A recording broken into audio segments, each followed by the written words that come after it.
Commissioner of the Metropolitan Police, Ian, call me Sir Blair, finds himself in the middle of a perfect storm of ordure. Branded a dope by the press, losing a vote of confidence by the London Assembly, his organisation convicted in the courts. He maintains the Bart Simpson defence. It's not his fault, it was like that when he got there. Now we learn that not only does the Met simply write off more than half the crimes that happen in London, wouldn't get out of bed to investigate them, but that some of the lawbreakers may come from his own ranks. Hundreds of thousands of pounds of your money might have been spent by the police force's American Express card scheme to improve the quality of the televisions in their own homes and to ensure the safe delivery of exotic holidays and jewellery. The Met promises to deal robustly with any irregularities by giving us a crime number and calling the case closed. Why the staff credit cards had to be Amex cards is a bit of a mystery. Couldn't they find a more expensive one? Why didn't they just dip it in gold? Meanwhile, crazy Russian Premier Vlad the Insaner, by contrast, could hardly be more popular in his home country. He's announced his plan for Russia. Or rather, he's said that he has one, but declines to give any details. And despite the fact that no one in Russia knows what his plans are, 65% of Russians fiercely support them. It's the sort of response that our own leader could only dream of. He keeps telling us his plans as soon as the Conservative Party tells him what they should be. Every Tory announcement is greeted with Gordon Brown saying that he was thinking that all along. Yet even though we know his plans, we still don't like them. If only he had Putin's popularity. A vicious, crazed tyrant, a dark overlord who dispatches his critics and foes with great vengeance. Who does that remind you of? Be mindful of your thoughts, young Padawan learner. That's an actual quote off the top of my head. Warning! Warning! Nerd alert. Hello, boys and girl. What's a Padawan? Padawan, Oh, it's... sorry, hang on. That's your headphones. Is that better? I thought you hated Star Wars. No, I love it. Oh, you like the rubbish ones, don't you? No, I like the best ones. The first Star Wars, which is actually the first one they made, that's great. That's a Western in the sky. Brilliant. Unimprovable. And then the last two were great as well. I.e. the second and the third one and the fourth one. Those are the only ones that are good. The rest is like Muppets in space. Pants. I'm not even going to attempt to disagree, because we'll be here all night. Oh, you don't like the Muppets in space ones, surely? They're far superior. Oh, come off it, man. What are you? Are you 12? That's just a ridiculous thing to say. I'll get geeky on you if I start trying to defend myself, and then everyone will be bored. What, as opposed to just me, you mean? Yeah. And me. And, yeah. Well, you surely don't like the first one with that screamer of whatever it was supposed to be, the floppy ears. Oh, Jar Jar. When that thing, did it actually die? Hopefully. I think it died, didn't it? Somebody killed it. Yeah. If not, there's a line of people behind me. I think it did die, and I seem to remember a cheer going up in the cinema when it got killed off. Maybe it didn't. Maybe that's just like I dreamt that. I think somebody made an alternative version of those films, and they edited him out of all the scenes. They edited it out online. Thereby much improving the film. Yeah, they posted it. I tell you what, I don't spend much of my life looking on YouTube. But I read today, by the way, that more teenagers between the ages of sort of 16 to 19 are spending time on the internet rather than television. Television is in a slow, inevitable decline because the people that watch a lot of television will be dead in about 10 years because they think that the older you are, the more television you watch. The younger you are, by contrast, the less TV you watch, and they're becoming less used to watching it, less used to having the sit-back entertainment, which is where it just washes over you and you don't actually get involved, as opposed to what they call the sit-forward form of visual enjoyment, which is where you click your mouse and wave your wand over it and all that. So, television, this will be considered, shockingly enough, the golden age of television, and from now on it's all downhill. So the Tristrams, as A.A. Gill calls them, better cash in quick, because you're doomed. And it's their own fault, by the way. I was watching The Sopranos, naturally, over the weekend, and I have mentioned once or twice that television channels are ruining the programmes that they play by shouting all over the end of them. thereby killing any mood that the either program maker or the filmmaker has put us in over the last hour or two. Hey, coming up next, Jennifer, all like that. It just makes me want to throw the TV out the window. That, and now they're throwing banners over the picture before the credits appear, that, like, shouting over the credits at you like a market stall trader isn't enough anymore. They must now flash the images before the program's actually finished, in case you're running out the room. Oh, by the way, it actually got... and just when I thought it couldn't possibly get any worse, on Friday night when Channel 4 put the Sopranos on More 4, the continuity announcer, I'm not sure if he was actually there at the time, or maybe it was just on tape, said the coming up next and tune in tomorrow and blah blah blah while the program was actually on. So you couldn't so there was a conversation, the final words of a conversation between the two main characters. You couldn't hear it because some guy was going, and this is more fun, coming up next. But while the thing was on, is the point, and I just could not believe what I was looking at. I had an option to get angry, and thereby raise my blood level even more dangerously high, or just think that, well, actually, this has just become funny now. To have that little respect for what you're showing is actually quite comical, really. They just don't care, do they? It could be anything as far as they're concerned. They might as well be the test card. They just show it no respect. And nobody messed with the test card. Yeah, nobody talked over that. Yeah, and that was on for hour after endless hour. 5 hours yeah, at exactly. night. Well, that's because they never had to say what was coming up next. It's like more test card. Coming up in the next hour? Yeah, if you liked the last hour, then stay tuned. More of the same. Yeah, so I'm assuming that was a mistake, and that they're not actually intending now to shout over the programmes that they're playing. Although Virgin Media did it on that Eddie Izzard thing, where during the course of the programme, not just at the end, where they seem to be encroaching from all sides onto the actual programmes themselves, and it's as though that the advertising is more important than what they're actually showing. No wonder people are leaving TV, because we're sick of it. You know, kids, the people that aren't watching a lot of television might actually be watching TV, but they're doing it on their computer, and they're not going to the channels to do it. They're downloading the shows illegally from the big pirate website, and they come with no adverts and no shouting over the end of it, and it's in high def, and somebody's already edited out the commercials for you, and so there's no reason to go to the TV companies that are irritating you, which is all of them, by the way. And if you're going to drive your customers away by just... It's like a kind of a mosquito noise in your head. It's just irritating. You know, every time it happens, it's an irritant. And if you're going to drive your customers away, well, then you deserve everything you get. Treat us with more dignity and respect. What, how many hours of The Sopranos have you watched now? 5. Only 857 to go. It's 7:15. Here's Travel Now with Alan Joyce. Thanks, Nick, and we're still watching these problems on the London Overground this evening. Now, trains between Dalston, Kingsland and Stratford have been suspended for the rest of the evening after damage to the overhead power lines. Abbot. What's going on? I was starting to mention, by the way, write down everything that I start to mention and then don't finish, because I know I do that a lot. I just sort of skate all over the place. And, before you go on, can you remind me to say something to you? Can I remind you? Have we met? Yeah, I have no memory. Can you remind me to say something to you? Yeah. Within this show? Right. Okay. Alex? Yeah? Can you remind me that I have to remind Helen, or Heather, that she has to tell me, I've even forgotten what it is I have to remind her of, but why don't you do it directly? Cut me, the middleman, out. Yeah. Well, if you remind me... I'll remind you to, yeah. Then we'll be okay. Yes. There's something on YouTube with, concerning Star Wars, by the way, which is, it's very nerdly, but it's actually very funny. In fact, it's so funny, someone should put it on television. It's something that, apparently with George Lucas, agreement, somebody has done a series of situational comedies about Darth Vader in a different, like a parallel universe, and it's called something like Darth Vader Supermarket Manager.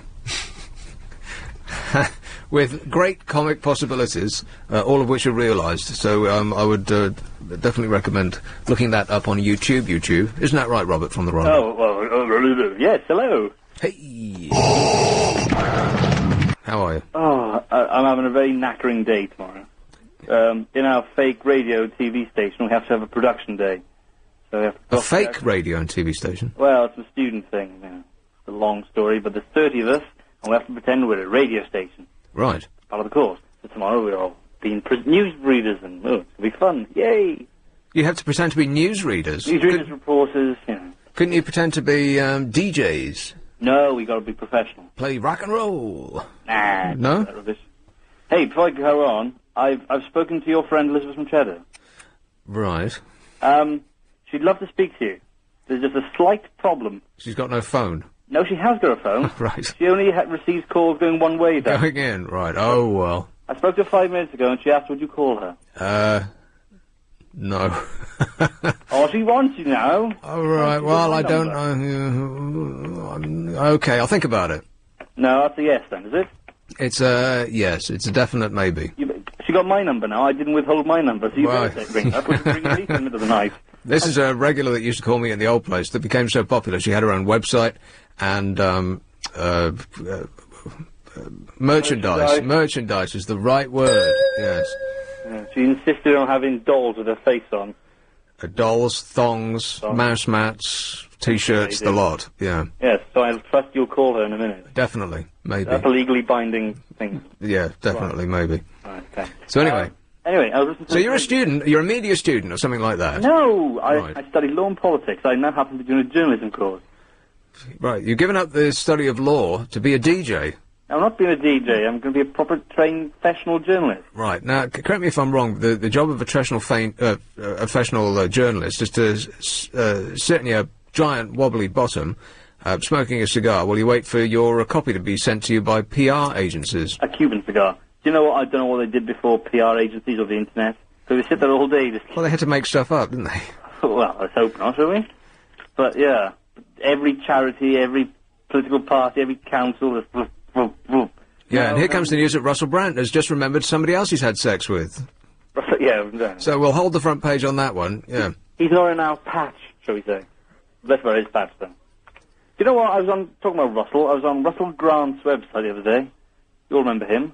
Russell Grant, the astrologer. Yes. Explain this to me. So I was on his website, somehow I followed a link, and you can now get gay stars with Russell Grant. Gay stars? Yeah, as opposed to, yes, as a specialist category, all those ones you get in the back of the newspapers. Your horoscopes, that's what I'm looking for, not stars. Right, okay, gay horoscopes. That make sense to you? As much as anything else to do with astrology makes sense to me. Does anybody really take that seriously? I mean, come on, people.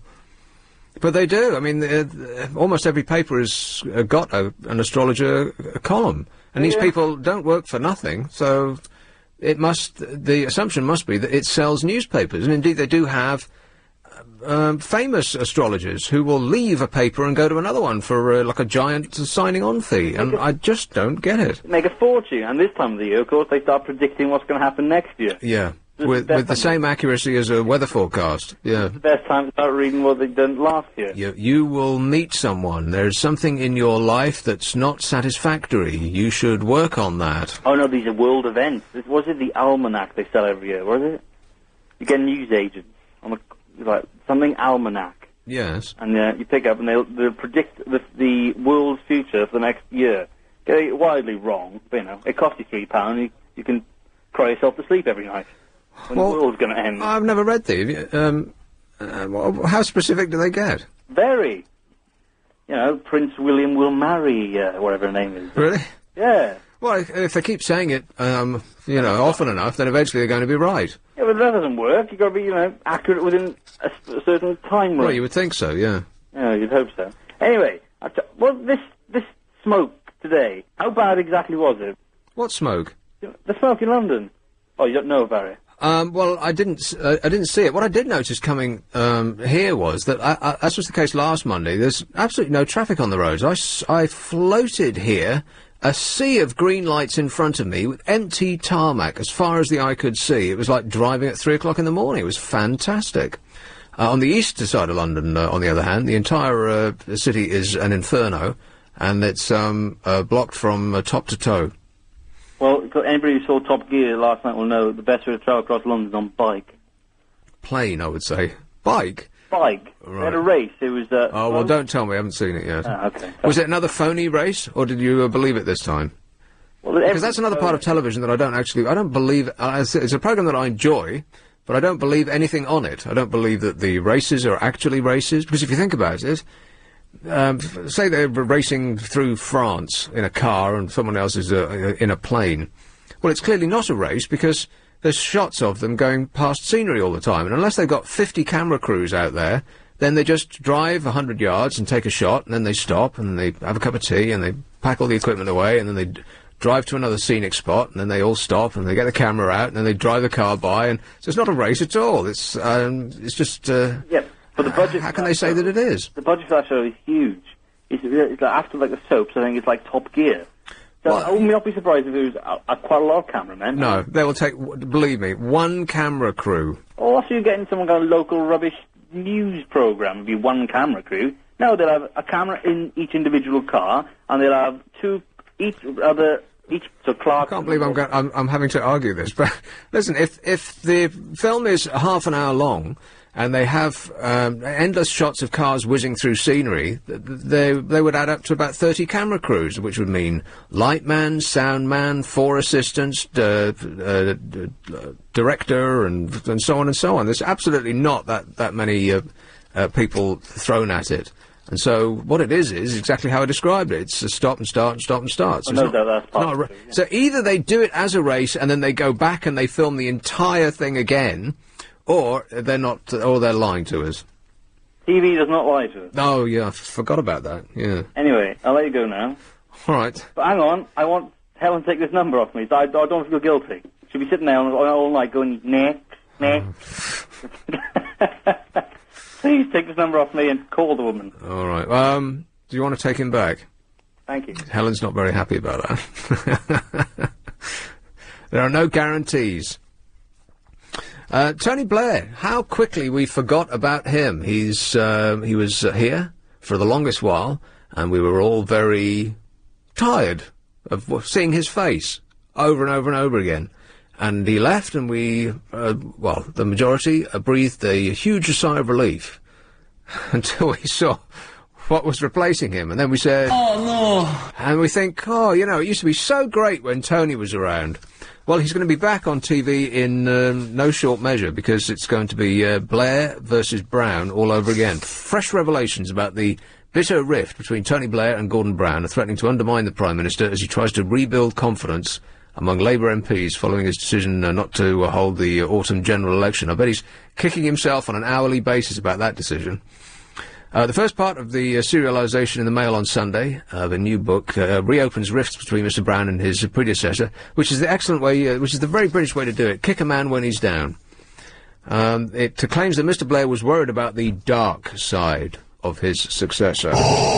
That sound effect has come in so useful that it's only half an hour into the show. It also claims that Ed Balls... Can you play that again? Just that sound effect. Again? What's in the background of it? Him walking. It's footsteps. That's not him walking, that's very fast. Look. That was a horse. Well, I think there's soldiers scurrying along behind him in case he gives them the Vulcan death hold, or whatever you call it. I only just noticed it. Sorry, carry on. Oh, do you mind? Ed Balls. Now, if your second name was Balls, don't you think that you'd craft your first name so as not to make you look silly in any way? And if you were a member of the government, don't you think that Edward would have more gravitas attached to it than Eddie? Why didn't he call himself Eddie?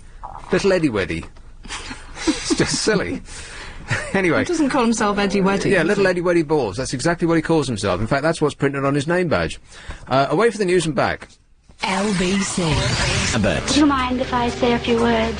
Thank you. It's E. Elizabeth from Cheddar. Right, Nick? Hey, Elizabeth. Now, I'll How are you? I'm all right. I'm all right, my dear. I'll just fill in for the 99% of people who've got no idea what's going on. You used to call me at another place where I seem to remember I played a lot of rock and roll. And Real you were radio, talk radio. without mentioning any names. Yeah, that's right. I got a bit of bronchitis. I got a bit of a sore throat. Oh no. I've got a lot of famous since I spoke to you last. You've got more famous since you spoke to me last. I got the title for next year. What's that? Champion Slimmer of the Year. Again? Yeah. Again you're Champion Slimmer of the Year? Yeah, I've had it for 16 years following. You can't be Champion Slimmer of the Year for 16 years straight. No, I am, Nick. It's the truth. Well, how can you lose that much weight on a yearly basis? Keeping it off and putting the pound on the game. You'd had to have been the size of a Zeppelin to start with. Yeah. Right.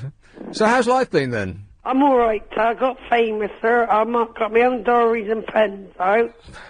I'm in Yellow Pages for a clairvoyant. You're a clairvoyant? And Yellow Pages. Funny, I knew you were going to say that. And also, I'm a dietitian. Undoubtedly, yeah. So, you're a clairvoyant? Yeah. How did you come upon that career path? Well, I do it voluntarily, like. Right. And also got a very famous brother in singing now. Who's that? Gary Nelson. Oh, not the Barry Nelson? Gary Nelson Smith. Right. Who's that then? That's my brother. The famous Barry Nelson Smith? Gary Nelson. Yeah. Like I said. He does, like Robbie Williams, roots to Robbie Williams, Rat Pack, Frank Sinatra. And all that. And all that, yeah. But the clairvoyance thing, you're in the Yellow Pages as a clairvoyant. Yeah. But you do it voluntarily. Yeah. They ring me up, they want me to tell them, so I tell them, then they give a bit of money to leukemia research. Right. Could I ask you to do that for me now? I can tell you your future. Yeah, go ahead, my dear. Will you give me a bit of money for the post? Yeah, okay. Alright, I'll give you my name and address first. Yeah, not on the air though, dear. I can see you're not married. Right. I can see you're in your middle 40s, you're about 44, 45. Yeah, everything's so far off the net. Go on. This is what's happening now. Future for clairvoyancy. You're still in your flat, you still catching your buses. I read on the internet, by the way, the other day that I've lived in Uxbridge for 30 years. I haven't been to Uxbridge for 20 years. You catch your buses now and again. Yeah. I can see that you're not the marrying type. Yeah. Only if you want to marry me, but I don't think... No. We don't want to get married yet, do we, Nick? Not any time now, no. Well, so far, 100% correct. Yeah, I was going to say, I can see you're going to come into a lot of money one day. Wouldn't that be nice? On my merchandise. Right. I can see we're going to share the money on my merchandise. Have you seen how many people look into my website? Thousands. Yeah, it must be in the tens. Thousands, it is. Over Right. 13,000. Okay, well, as soon as you make your first million, I'll take half of it, all right? I want you to come up with an idea, market it successfully, and then we'll split it 50-50, okay? You can have half of it. Right. Well, it's been a delight, Elizabeth, but you're obviously very sore of throat, so I don't want to... I won't be able to sing because I got a sore throat. What I want you to do, Nick, is ring me up and get on your radio station. Well, as soon as I get a spare... ringing you up. All right, as soon as I get a spare minute, I'll definitely do that, all right? Because I do love you. I love you more. You're my favourite teacher. In the world, yeah. Okay, cheers, Elizabeth. I love me cheddar cheese, but I gotta cut out the pickled onions because I'm on a diet. And the resulting... the results of pickled onions you don't want to share with anybody. Thanks, Elizabeth. Share with you, though, Nick. Yeah, everything, that's right, 50-50. Cheers, my dear, I've got to go. I love you, Nick. It was Elizabeth from Cheddar. Helen is bemused. With good reason. Who's your friend? Anyway, back to Ed Balls. Little Eddie Balls. I can't picture him. The only one that I can picture successfully is the teenage foreign secretary, Miliband. There's two Miliband's. Yeah, one looks like Grattan Catalogue Modu, and I can't picture what the other one looks like. They've all got crazy names. I think Gordon Brown's picked them for their comic value. There's Jackie Smith, which should be Jacqueline. I mean, no short names, no nicknames, surely, for, you know, members of the cabinet. Jackie? Hello, my name's Jackie. It's just not right, is it? I mean, it's a nice name, but not for the, whatever she is. She's who is she? Home Secretary? I've got no idea who anybody is anymore. They change them like every 5 minutes. Not that it really matters. Everybody's just going to do what Gordon tells them anyway.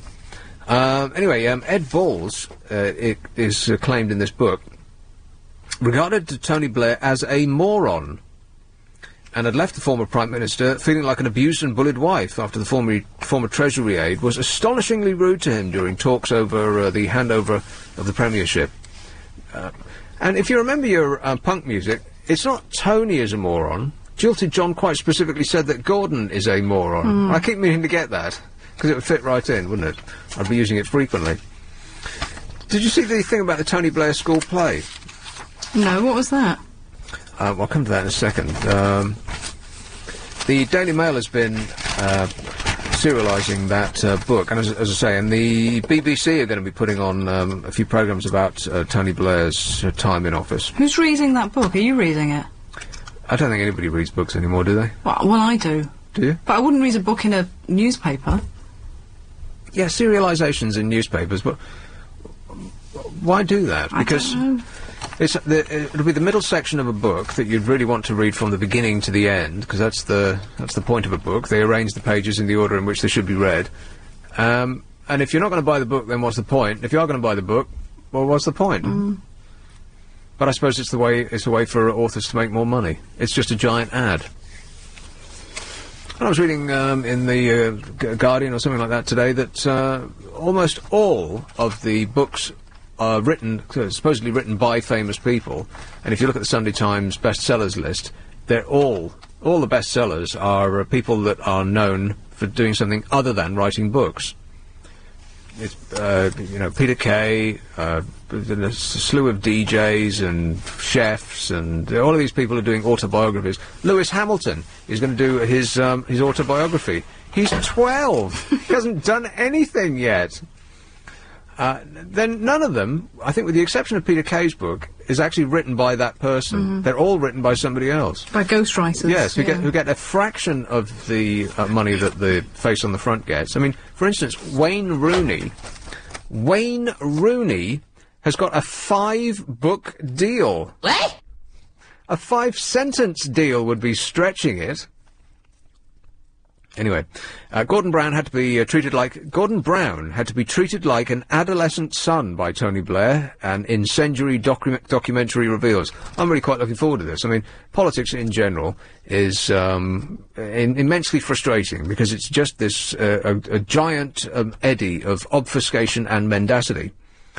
But a behind-the-scenes account of the last days of his rule might be quite entertaining. The then Chancellor, Gordon Brown, was surly, uncooperative, and glared and growled at Mr. Blair during discussions about radical welfare reforms, it claims. The 3-part BBC documentary called The Blair Years lifts the lid on the pair's turbulent relationship during Mr. Blair's 10 years in power. In one part, former Welfare Minister Frank Field explains how Mr. Blair and Mr. Brown clashed over reforming the system. He says, "There was this extraordinary tension between them. The PM was incredibly gentle with the Chancellor, but there was no give at all. One wondered, how do you put up with it, and at what point do you sack him?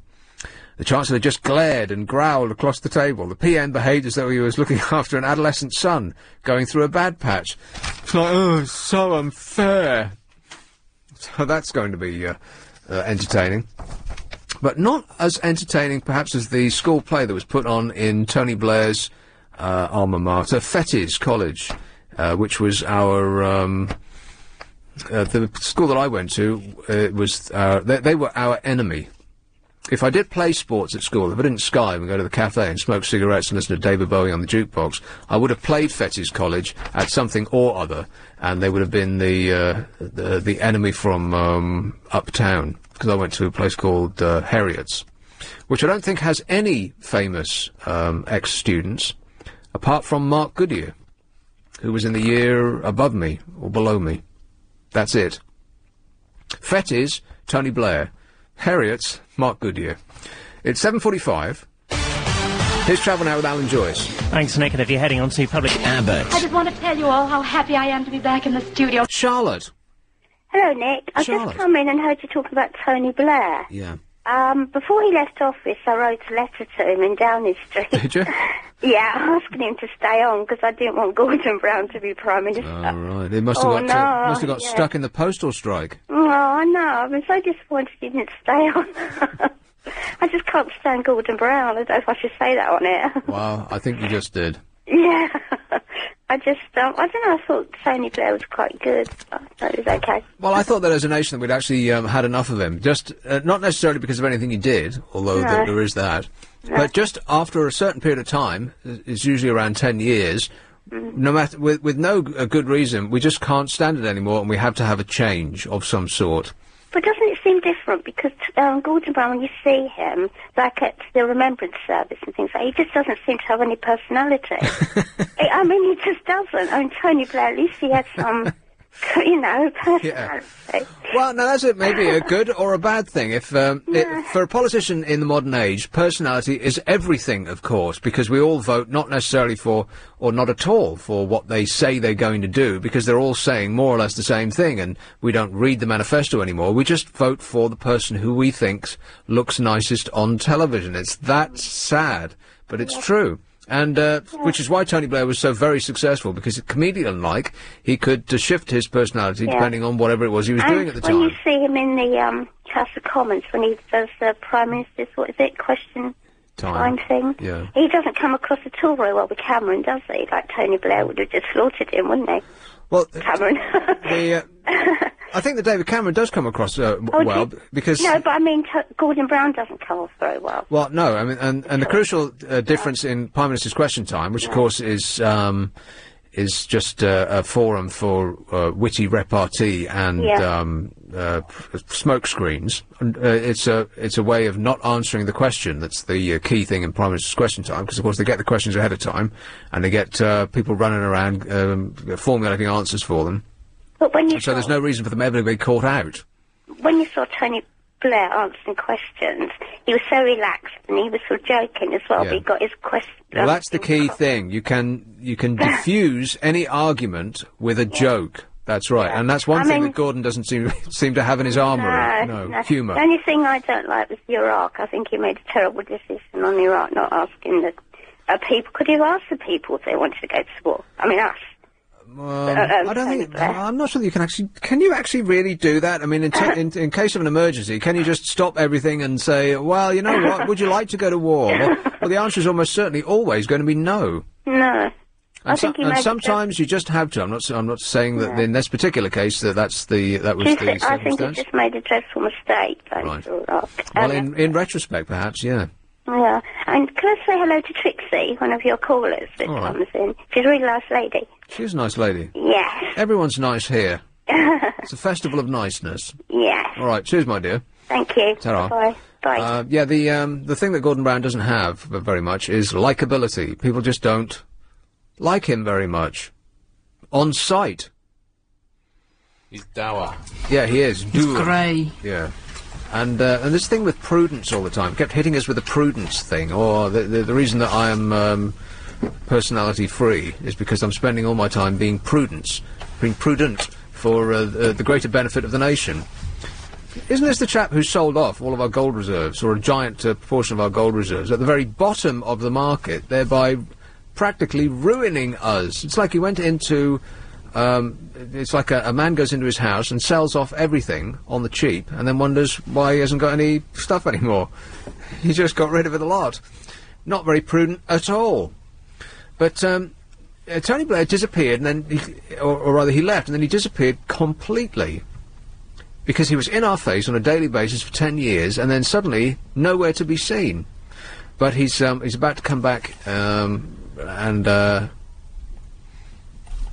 I think that we'll think, oh yeah, you know what? He wasn't so bad after all, you know, and all the people that were clamouring for his removal are going to think, well, oh, they were the good old days, in much the same way as the people thought that about Margaret Thatcher. Couldn't wait to get her out. But then the Tory supporters, when they realised what they'd done, thought, oh, blimey, please come back, Maggie. But it was just a little bit too late. You can never go back home, right? And they've never recovered since then, have they? They certainly have not, no. But there's a school play at his, Tony Blair's old high school, Fettes College. It's staged a savage satire on the Blair years, in which the former Prime Minister plots his way to the position of head boy before reneging on a deal to hand over to his nearest rival. The play, The Witch Blair Project, also features the invasion of a neighbouring private school. Hey, that would probably have been ours. After a spurious claim that it possesses a laser capable of blowing up the world. This is a school play, written and presented by children at his old school.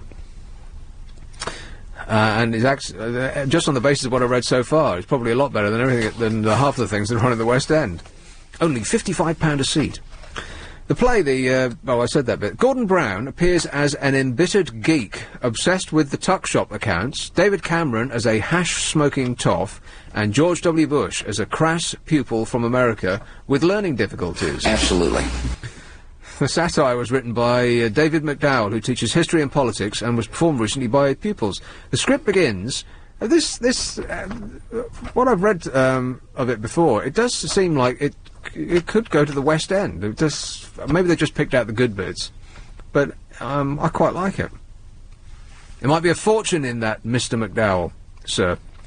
The script begins with an adult Mr. Blair walking on stage and flashing his trademark grin before addressing the audience. He says, "Hi, I'm Tony Blair. You may know me from television spectaculars such as Princess Diana's funeral, the G8 summit, peace in Northern Ireland and the NATO bombing of Serbia. I particularly enjoyed that one.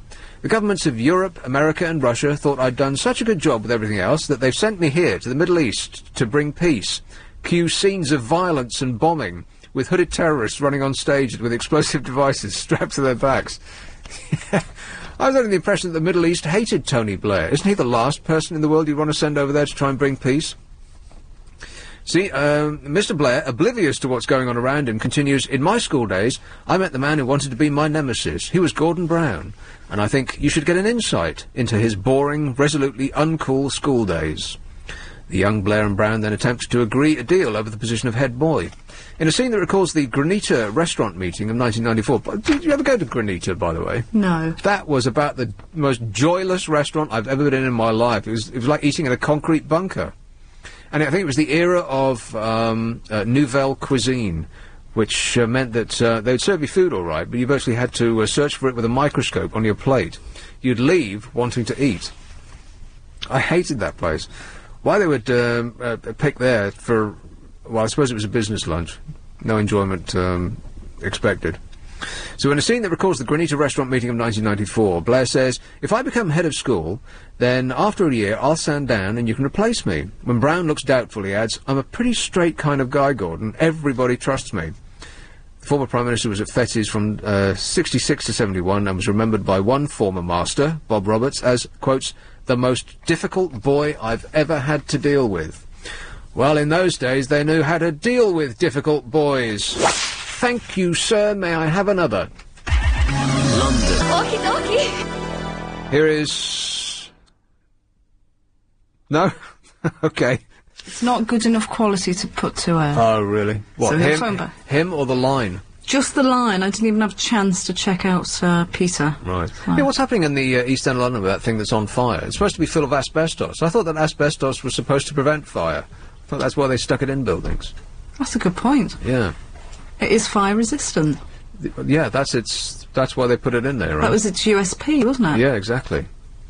I cleared out some asbestos, by the way, in my plucky youth. It was in Were you wearing a mask? No. You're joking. No, I'm not. It was in the basement of the National Coal Board, which is opposite the Buckingham Palace in Victoria. And I went there as like a work... from a work agency. What do they call them? An employment agency. They said, "Here, I've got a day's work for you. It's like a $5 an hour or whatever it was. Go in there and we've got some manual work for you." And I went down there and they had these slabs of asbestos which were about 2 foot by 3 foot, something like that. Hundreds and hundreds and hundreds of them. And our job was to pick them up, at which point they would break. Dust everywhere. And when I mean everywhere, I mean you could barely see from one end of the room to the next. There was so much dust in this place. It was like you were in a thick smog of asbestos dust. It was just me and some other hapless dope. And the foreman who told us what he wanted us to do, and we put them on a conveyor belt, and up they went to the street level, and they stuck them in a skip. Hard to believe, really. I mean, that even happened. And about halfway through the day, I said, shouldn't we be wearing masks of some sort? He said, oh, no, don't worry, this is the safe sort of asbestos. What?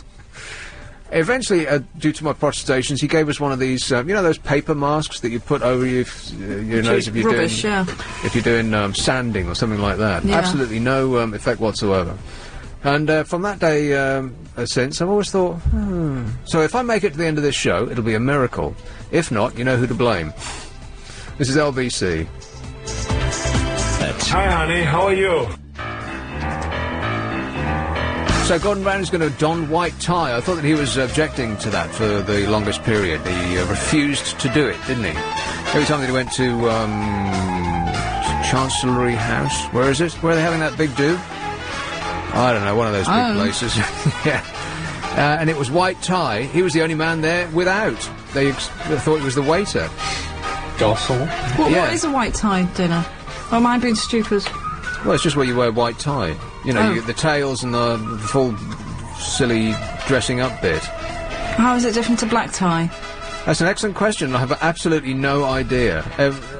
Alex has got another question as well. Yes. What's your query? What actually is asbestos? What is it? Yeah. I mean, I know what it looks like and what it was used for. Really, I know what it smells like. Yeah. It smells like victory. Smells like coughing for the rest of my life. There's still some part of me that doesn't believe that actually happened. Can you imagine such a thing? Getting 2 kids in from an employment exchange to rid your building of asbestos. Just chuck it in the skip and don't worry about a thing. It's the safe kind of asbestos. And ever since, I've always expected myself to drop down dead at the nearest, but then I expect that every day on a daily basis. You don't drop down dead with asbestosis. Right. Well, there's... yeah, okay. Don't tell me. No, I I won't. have enough to worry about as it is. So, what have we talked about so far? So far, here's what I've got. Star Wars, YouTube, television's decline, Tony Blair versus Gordon Brown, journalists, Eddie Balls, asbestos, clairvoyancy, and the West End. And you missed out Jilted John there, which I think is the most important thing you've said all night. Jilted John. Right. Okay, so those are the topics we've discussed so far. You can join in at any point if you like. 0845 60 60 973. This is not necessarily a monologue show. I mean, it can be if you like, but you can just join in when you like. This is not my manner to say that you will now be calling for the next hour on this topic, because that's really not the way a person has a discussion. You know, if you go into the bar and you say, and you're just chatting with your mates, you don't say, right, from 7 until 8 we will be discussing abortion. And then at 8 o'clock we will be talking about, I don't know, the Olympic bid. That's just not how conversations go. And this is, you know, if nothing, a conversation, so far, with myself. Which is, you know, how I just run my day generally. I do find myself muttering to myself a lot. Or talking to the wall. Yeah, in fact, to the point that I often don't think I am saying things out loud, and people around me say, what? Because I'm having an internal conversation. Usually it ends with, you know, in my mind, it ends with shouting and violence. Often every conversation that I have in my mind will end in unpleasantness. But I don't realise that it's actually coming out. My lips are slightly moving as my mind is going through this conversation. That's not a good sign at this age, is it? I mean, you'd expect some old bloke on the bus to be mumbling to himself, but while I'm supposed to have my faculties, because you know, if I didn't have my faculties, then I wouldn't be here. They don't give these shows to any old dope, you know. But for this to be happening now, a little bit disturbing. What do you want to do? Do you want to grab a call, or...? just to prove that it is a conversation, or do you want me to grab them? OK. You do that, and then the man will collect the rubbish from on your end. Very, very loudly. Here is East Grimstead. Hello, Peter. Hello, is that Nick? Yes, Peter, you're on the air. I'm on the air. I was just finding about Gordon Brown. Right. You were discussing him earlier. Yeah. Last week in the Commons, he was actually shaking while he was at the box. Yes, that's right. His hand shaking. Yeah, it was shaking. Very nervous and unconvincing. Yes. Well, it's not his forum, really, is it? He's not really a confident speaker. No, unaccustomed as he is to public speaking. Yeah, that's right. Tony Blair, who was trained as an advocate. So. Yes, and that's what they do for a living, yakking away. Yes. So I'm afraid he hasn't got the charisma or the determination, I don't think, like Tony Blair had. No, the charisma is one part of his personality that hasn't been worked on, fulfilled. He isn't fulfilled charisma-wise. Splendid, and I think David Cameron's taking advantage of it. Yeah, absolutely. Yeah, because the thing with David Cameron is he's almost as though you can't see him even while you're looking at him. He's so bland. Like physically, he's almost invisible. And so there's little to dislike about him. So he's on a positive before he's started, like there's an absence of negativity. Whereas Gordon Brown, you would, if you met Gordon Brown in an alleyway, you'd be recoiling and running in the opposite direction. You would. And that's not, and that's, there's nothing that he can do about that. That's just the way he is. His makeup, yes. But I think there's a pity the Conservatives don't have more definite policies in their own government, really, but there we are. Well, that's almost an irrelevancy. If people don't like a politician, then they won't vote for them, and that's that. Yeah. But anyway, thanks a lot, Peter. Thank you. All right, cheers, mate. Ta-ra. Yes, he was shaking with a barely controlled, was it nerves or rage? I didn't see the whole thing, but I did see the clip of his hand going away, and that is adrenaline. It could have been just the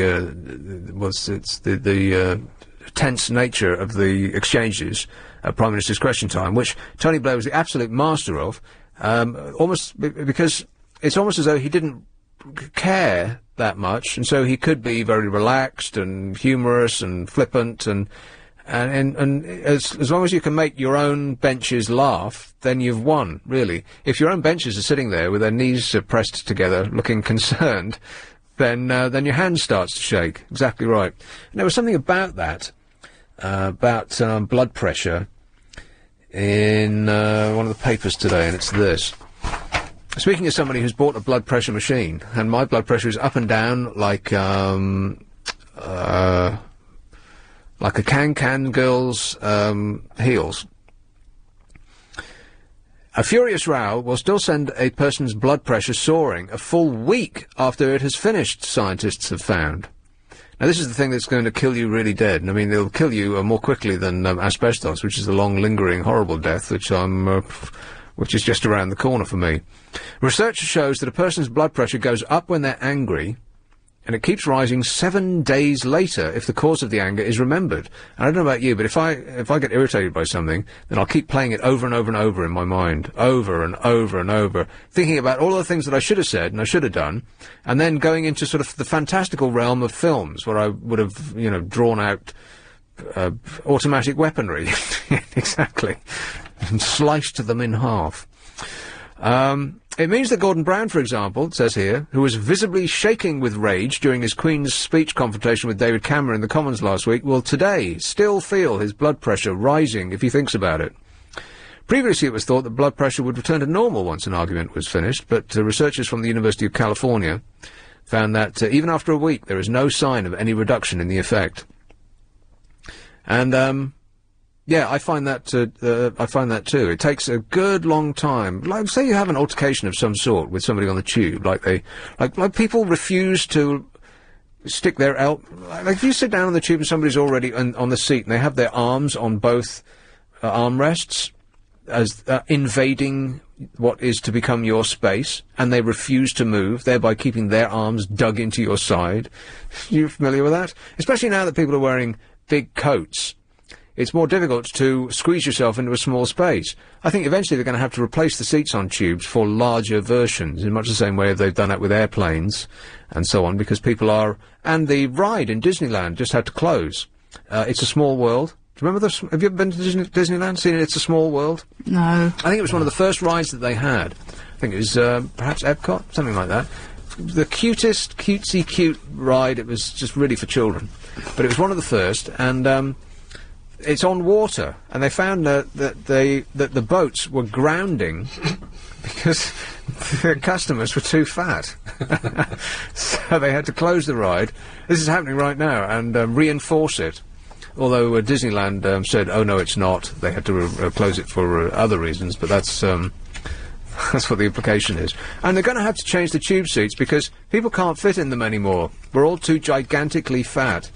And this thing, this sort of elbow hockey with people does really irritate me, because how can you not... Do you know what's even more annoying? Someone's sitting down and they've got their Metro or London Light or the other one. Yeah, there's too many of those, by the way. They should be banned, unless they're advertising with us. You've got yours. You're trying to do the same thing. You're kind of shuffling each other like that. Yeah. And people won't fold them. They'll keep them so that they're invading your space with the side of their paper. Yeah. And people, if you're already having a bad day, people will start to work that into World War III. And you'll go through the scenario. You won't actually say anything, because that would be very un-British. You don't want to make a scene. But mentally, you go through the conversation, like, do you mind? And then their reaction is, yeah, I do.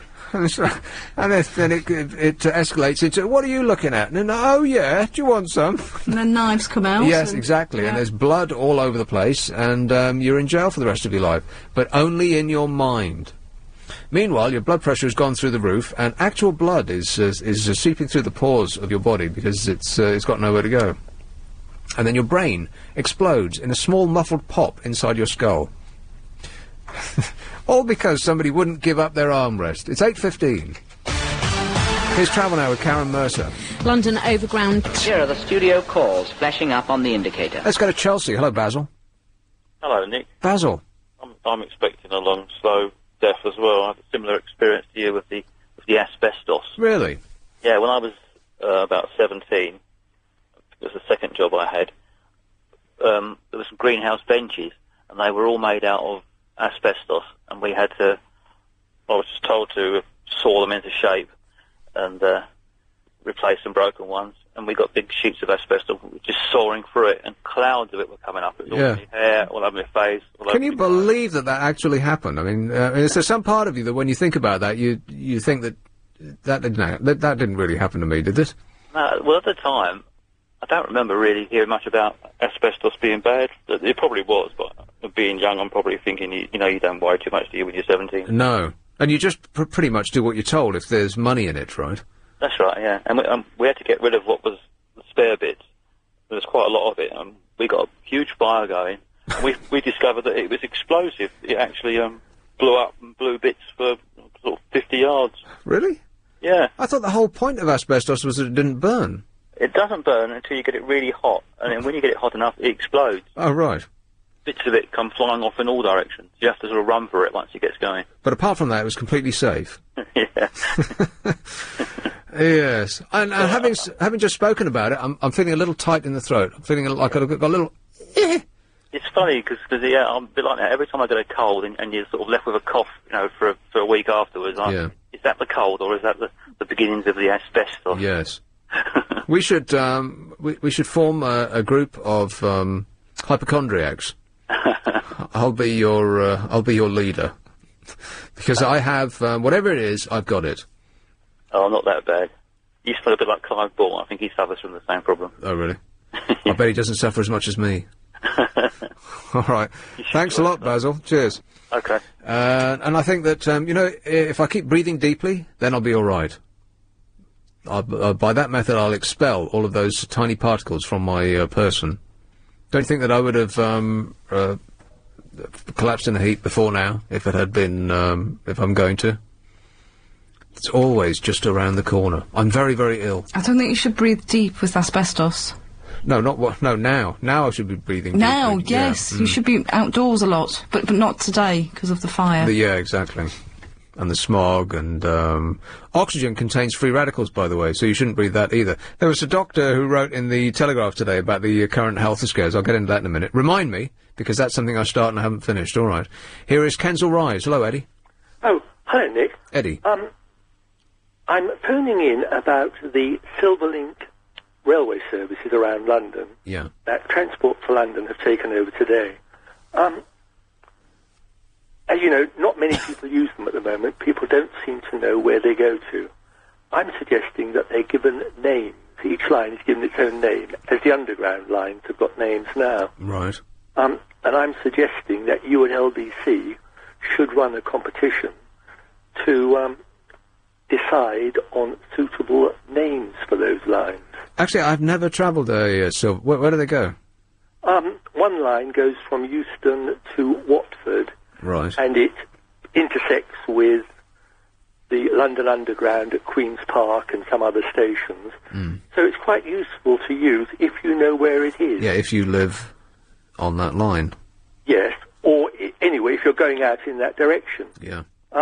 But people have no problem with using the Bakerloo line or the Victoria line. Right, because you know what that is. Yeah, but you wouldn't really know that the Euston to Watford line will provide you with a quick route from Kilburn to Kensal Rise, and so on.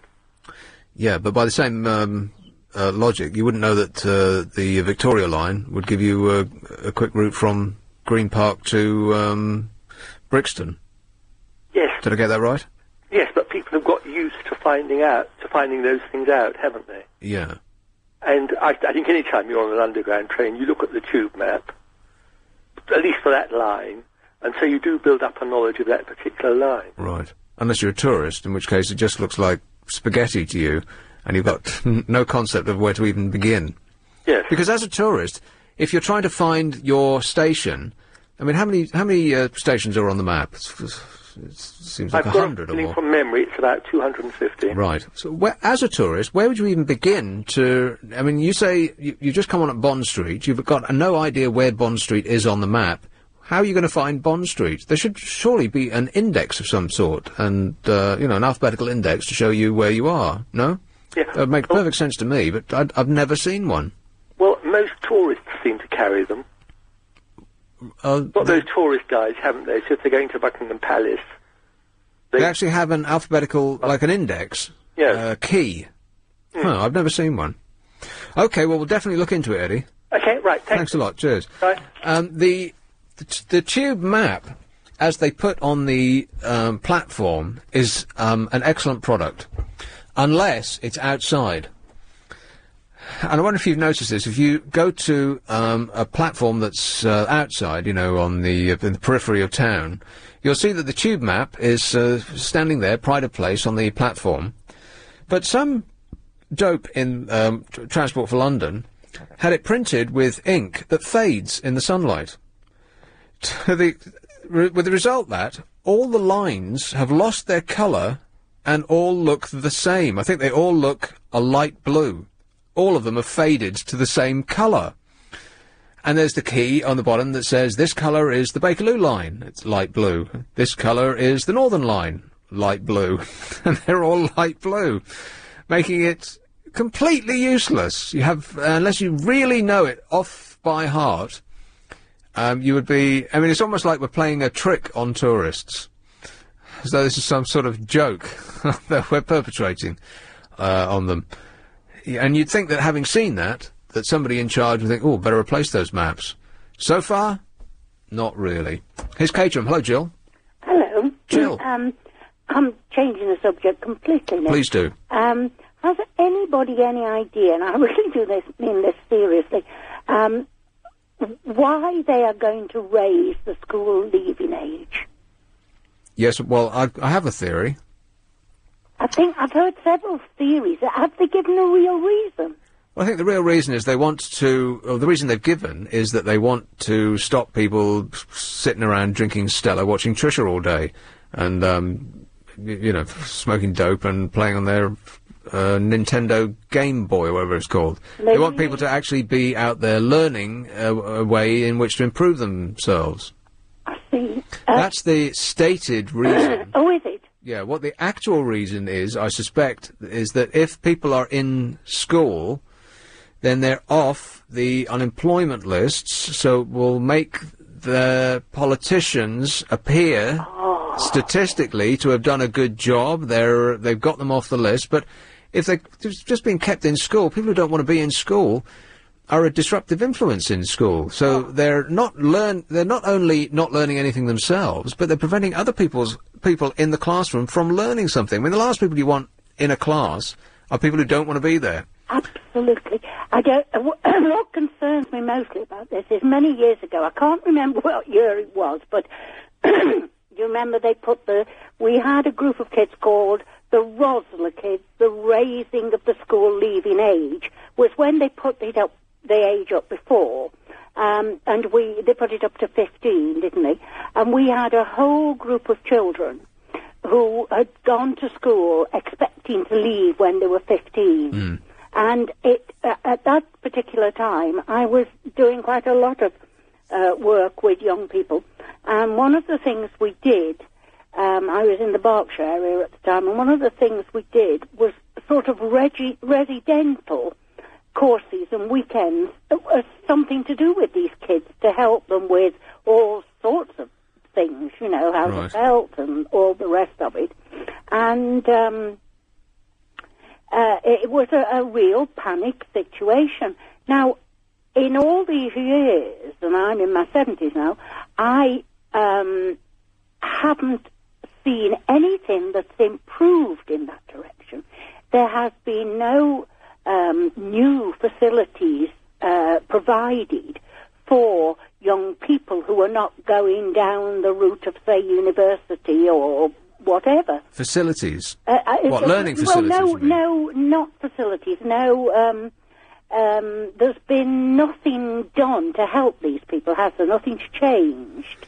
And believe me, you say quite correctly that, there's no fun in having kids in classrooms who don't want to be there. No, but it'll make the statistics look a lot better, which I suspect is what government targets are all about. I hadn't quite thought it through to that level, and you're probably right. Always think the worst. Oh. All right, Jill. All right. I have to go for the new news. Some of that will be bad, I bet. Sure. Okay, Nick. Thanks a lot, Jill. Bye-bye, dear. Cheers, my dear. Ta-ra. This is LBC. I'm Nick Abbott. Going to go away for the good news and come right back. London. Thank you. Catford. Hello, Trixie. Hi, you Trixie. hypochondriac, you. Yeah, I'm feeling very ill. You're feeling very ill. Okay, what's falling off? Well, ever since I've been talking about asbestos, now I feel like I've got a bit of a cough. Okay, Yeah. How long ago did you handle this asbestos? Let me see. I'm glad you asked. It's about 1982. Right, 1982, so that's 25 years ago. And Isn't that shocking? 25 years ago. That's a whole person's lifetime ago. let me talk. And for how long did you handle it? One day. In that case, I've just done a bit of checking up. It seems pretty unlikely. Right. Exceptionally unlikely. Very, very, very unlikely. Okay, I'm extremely ill, Put but go on. it to the back of your mind now. Oh, yeah, I'll do that. I'll file it behind all of the other things that are wrong with me. Exactly. I mean, how many doctors have you got in retainer? There's a well-worn groove in the pavement between me and my doctor's surgery. Yep. Every time I go in there, he raises his eyes to the ceiling. Oh, I know. Truth, I not know. this bloke again. I've got a little tent pitched at my local surgery, so Right. They sort of go, oh, hello, how are you? Yeah, I have a standing appointment at 9:30 every day. Dear.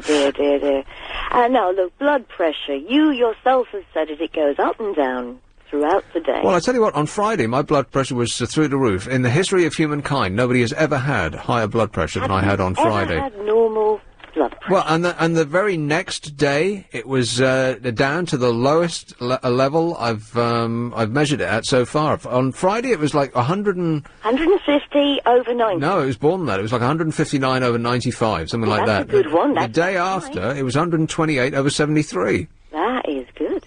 What's going? And you know what? It's all it's mental. Yes. I am mental. It's complete and utter stress. Yeah. You've got to... Well, this is a very stressed show. Do I sound stressed? You do. I do. You're going to have to go out and do some... Yeah. And you know what? That does actually work. I mean, as silly as it sounds, if you do it with me, listening to the radio right now, if you just... I don't think you even have to put your fingertips together, but I think that's supposed to help. And you just say... It does seem to make a difference. Well, this is the relaxation part of the program. This is where your listeners think, oh, thank God he's relaxing. There's hope. He's going to be here for the rest of the week. Well, the rest of the day, at least. Well, the rest of the day, exactly. Yeah. If your blood pressure is consistently high, then you have to worry. Right. But I'll tell you what does put your blood pressure up. I don't know if you get hangovers very often. I haven't had a real full-on nuclear hangover in a very long time. Yeah, that's... but I don't really like the feeling of being totally drunk. Right. I always stop some distance before I get there. Because hangovers, that puts your body under stress, and that can push your blood pressure right up. As can taking the hair of a dog, and, you know, your body's under a lot of stress. Yeah. All right? Booze. Mm-hmm. So, you know, I'm speaking as an expert, of course, you know. Of course. I'm a lay doctor, you know. Oh, I did the American accent. I shouldn't. Yeah, awful. Yes, it was very awful. Talking about alcohol, I saw a demonstration on the internet today about the demonstration said for women who are pregnant, and they put an egg into a glass, and then they poured a measure of vodka on top of it, and they timed it for 6 minutes. A raw egg? Yes, and it gradually poached, but bubbled. What? Yes. So, I thought that was a beautiful demonstration as to what might possibly happen, you know, to a baby. Well, because for hair of the dog, people do make a Bloody Mary and stick an egg in it, don't they? Or am I imagining but that? that's mixed with, but that's different. That's mixed with tomato juice and everything. But what they did, they wanted to demonstrate, because an egg represents the embryo. Ah. And they poured neat vodka onto the egg, and they watched it. And it cooks. And it literally cooked. Which is not necessarily good for the embryo. No. No. No, nor the egg. Right. I wish they'd stop doing, you know, putting out all these health scares.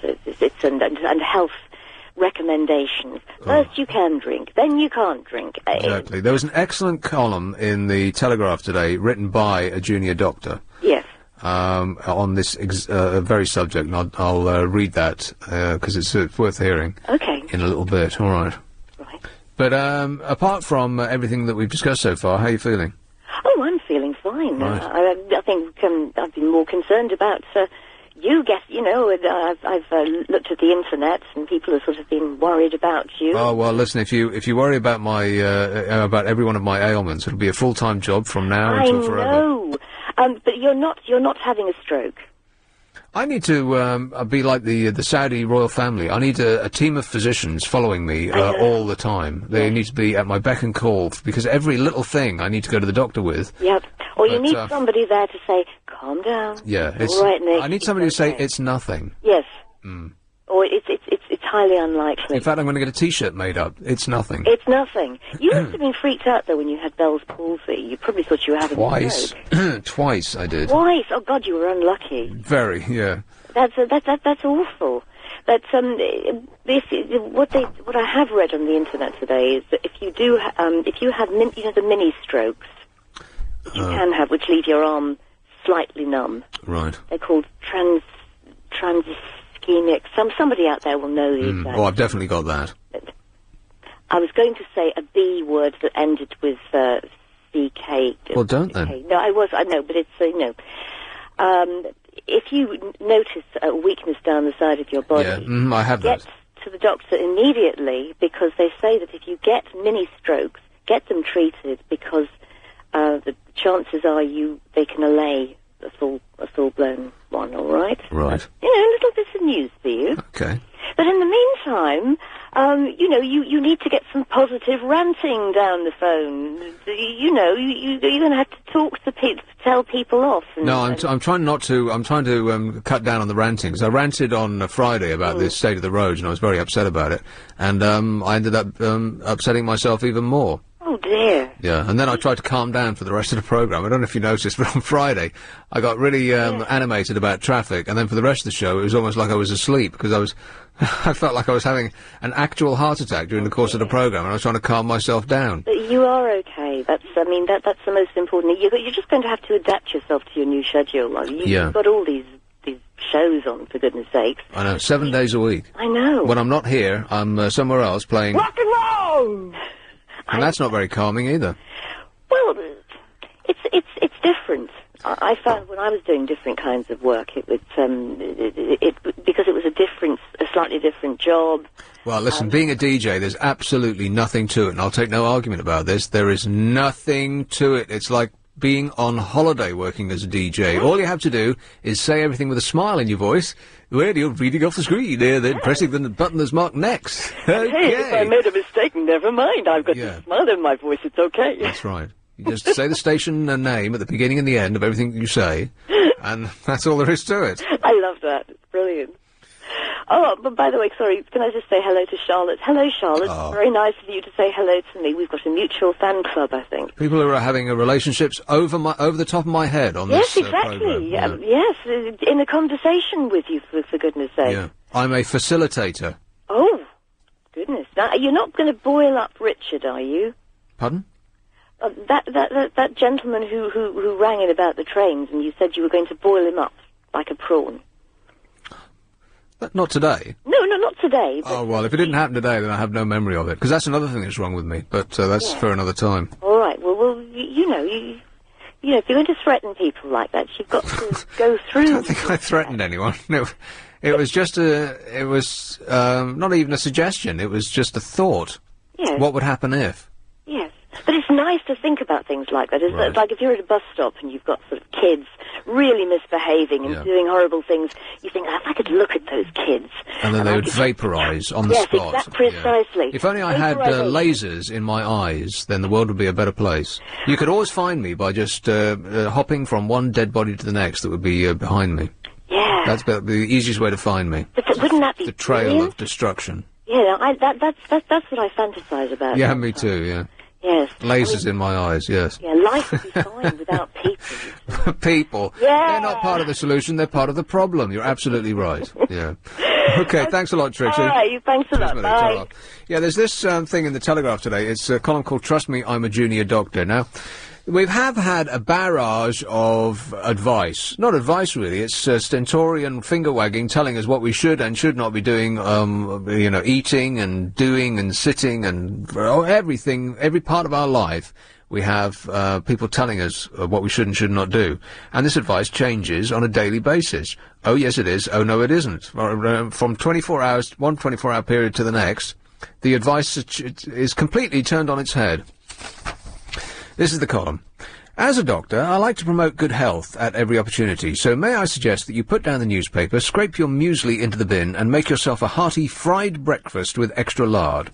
Go on, you know you want to, and thanks to new research by the US Centre of Disease Control and Prevention, which found that overweight people live longer, you've got the perfect excuse. While you're at it, pour yourself a glass of wine. I know it's still morning. This is the column where you're supposed to read it in the morning. I know it's still morning, but wine is good for you. Book yourself a sunbed session. Despite everything we've been told, sunbathing has just been shown to slow aging by 5 years. But don't eat any potatoes. That would be foolhardy. Asking to die. Or is it bananas that are bad for you at the moment? Oh, I forget. And on the subject of memory problems, why not light up a cigarette? Because this decreases your chances of developing Alzheimer's. Really? How did they figure that out? Do a controlled experiment. Take 100 people, force-feed them like beagles with cigarettes, stick them on the one of those machines and stick 50 fags in their mouths. You've seen that picture of that guy with the 50 fags in his mouth? Yeah, like that. And by that method, you will not get Alzheimer's. No, stop press, he says. Don't do any of this. In fact, don't eat or breathe. After all, oxygen contains free radicals that are implicated in cancers. Hold your breath and live in a tent somewhere, away from all civilization. But avoid being isolated. which is linked to suicide, and steer clear of other people too, which increases the risk of homicide. Most importantly, though, as you attempt to negotiate the complex world of research-inspired lifestyle advice, don't worry. It has been statistically proven that stress will kill you, but probably not before your HRT does, or being postmenopausal, or eating one bag of crisps too many. Alternatively, don't heed any scientific research at all. It seems that not a day goes by when some activity, foodstuff or other lifestyle choice isn't linked to death and disease. And then, in increasingly bizarre about-turns from the scientific community, research is published that completely contradicts this advice. A study published last week, for example, suggested that being a bit fat is good for you and prevents premature death. Yet research earlier in the year claimed that having an even slightly increased body mass index increases the cardiac risk to drop-down-dead levels. A glass of wine was supposedly good for us, until earlier this month we were told that we should not drink or we'll get cancer. The same study also advised that being the optimum weight wasn't good enough. It recommended being slightly underweight. But then again, what about osteoporosis, which is linked to being thin? The benefits of eating fish have long been espoused, and yet it has just been linked to diabetes. It's been drummed into us that we should take exercise, yet early research warned of the dangers of contact sports, because sweat can carry hepatitis B. The list of conflicting do's and don'ts is seemingly never-ending, yet we still love to read it. We seem to derive a perverse enjoyment from being scared. And that, by the way, is everyone who reads the Daily Mail. Forget Nightmare on Elm Street. There's a far more fear to be had in the supermarket. It's reached the stage where no one in their right mind pays the scare stories any attention, because if you did, you'd be paralysed by indecision about what to believe and what not to believe. We're suffering from health advice fatigue, where all but a minority are desensitised to the warnings. I point the finger of blame, although I'm sure finger-pointing has been linked to cancer in some way, at the self-indulgent scientists who pursue their individual research interests and herald new discoveries without any appreciation of their effect on the public. The subtle nuances of statistical risk are lost on most people without a science PhD, so are left unable to evaluate the claims made properly. The only sensible response is to take all this scaremongering with a pinch of salt, but only a pinch, mind, because it's been linked to high blood pressure, heart disease, strokes, and God knows what else. It's an excellent column. We'll go for the traffic now. There's no health risk involved in that. Here's travel with Karen Mercer. Might be quite a health risk. Abbot. Everything is going extremely well. Alison Bell was talking about men that cry. I cry at almost everything. The last time I cried watching a television programme, it was the last time that Ole Gunnar Solskjaer appeared for Manchester United, and he came on pitch and it was all very emotional. I found myself crying. Isn't that weird? No, of course not. It's not weird at all. But all it takes is sad music, and I'll be crying. I can come into a programme halfway through. I've got no idea who the characters are, but if something sad is happening, I'll start tearing up. Nothing strange about that. Yeah. Here is Belsize Park. Hello, Judy. Hello. Judy. After what you've been reading us, I think we should make it a criminal offence to carry out any form of research. Well, I think that he hit on the, I agree with you. He hit on the nub of it right at the end there by saying that all of this research that contradicts every other piece of research that's ever been done is just in order to, because these are scientists, and the only way in which they continue to have a job is if they continue to get funded. And so if they come up with something that says grapefruits will kill you, then it will get everybody's attention, and they think, oh, blimey, we better give this bloke some more money, and he can tell us exactly how we can avoid dying quickly. And so it's just, and they'll say something like, it will increase your risk of dying by 10%. But, and that's, would be significant if your risk of dying was, zero. Well, if it was zero, by increasing it by 10% would still be zero, but No, but I mean, we're all going to die. Yes. So, what, the 10% of what? Well, that's exactly it. But the papers, of course, they don't look beyond the press release, and they just print whatever comes out. But if it's 10%, say your risk of dying from any given thing was 0.00001%, but the headline is it will increase your risk of dying by 10%. But if it was 0.00001%, then a 10% increase in that is insignificant. God. You can carry on smoking and eating grapefruit on a high wire rack, for as long as you like. Oh God! I phoned in, following on from the lady that rang about the raising of the compulsory school leaving age to 18. Right. And I've mentioned this before. we've got an age of consent in this country of 16. Mm. So what happens to the perfectly legally married couples who may also have children who are under the age of 18? Have they got to go to school? Yeah.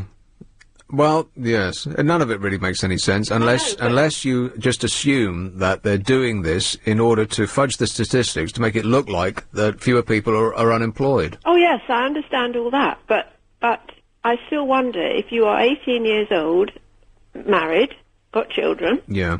You get up in the morning, put on your school uniform and go to school. Yes. Yes? Yeah. I mean, have they addressed that problem? Probably not, no. They're putting their heads in this, so they're covering their ears and hoping that it's just going to go away. They're humming loudly to themselves in the corner of a room somewhere. Because all these things, once you start to kind of follow them through to a logical conclusion, it all falls apart. It does, that's right. Oh, well. Well, I repeat my question. Back to the drawing board. But it's gone through, hasn't it? Is it now law? Well, I think that... I don't really know, because that's another thing that gets me every now and again, is the papers will splash this is going to become law, or they won't even say it's going to become, they'll just say blah, blah, blah, blah, blah, school leavers to be held until they're 18. But then they won't explain that it's just a suggestion on their part. It's a white paper or a green paper or a pink and red and blue paper, and it may or may not become law. This is just a suggestion, and they want to... I thought it had actually gone through. Well, you might be right, yeah. Okay, so we who are, or not me, but we who are between the age of 16 and 18, perfectly legally married, we've got our children, we get up in the morning, we put our school uniform on, and we trot off to school. Yeah. Right. And sit up straight at the back. And sit up straight at the back. Okay, that's fine. And please don't breastfeed in class. And please, I can't stay in for detention today because I have to get home to pick up my child from nursery and go and cook the old man's dinner. Yeah, the child can't come to school today because it's at home with the child. Yeah. They'll write themselves their own excuse note. Yes. All right, well, thanks a lot, Judy. Okay, thank you. Cheers. Bye. It's 8:55. London's biggest Yeah. Here is Electric Parade. Tallulah. Hey, how are you? Hey, you. Well, you have confessions making time. You talk to yourself and you cry. I like that. Often I cry while I'm talking to myself. You know, if an internal conversation doesn't go well, then I'll take it badly. Because, but talking to yourself, I do it myself. I do it especially when I'm thinking things through in a very stressful situation. Yeah. It's like not to wanting to lose track. So I talk to myself. It's a bit like hearing is stronger than just thinking it. While thinking can go into sort of many directions and lose yourself on the way. When I talk, it's like talking to me standing from an outside point. Right. Yeah, I understand what you mean. Now, do you do this just in the home or outside as well? But now I'm coming to the point when I realize, you know what? If you continue like this, you will really start to be printed out as a loony. Yeah. Now, I do talk to myself in the squalor of my own lounge, but I think everybody does that. But what I've found now is that these internal conversations, which used to go on silently and undetected in my mind as I'm walking along, now reveal themselves on my lips, and people are looking at me, and I think, why are you looking at me? And then I realise that I'm silently moving my lips to the internal conversation I'm having. I caught myself exactly in the same way, and I had exactly the same reaction, thinking, I have to stop here. Yeah, it's all downhill from here.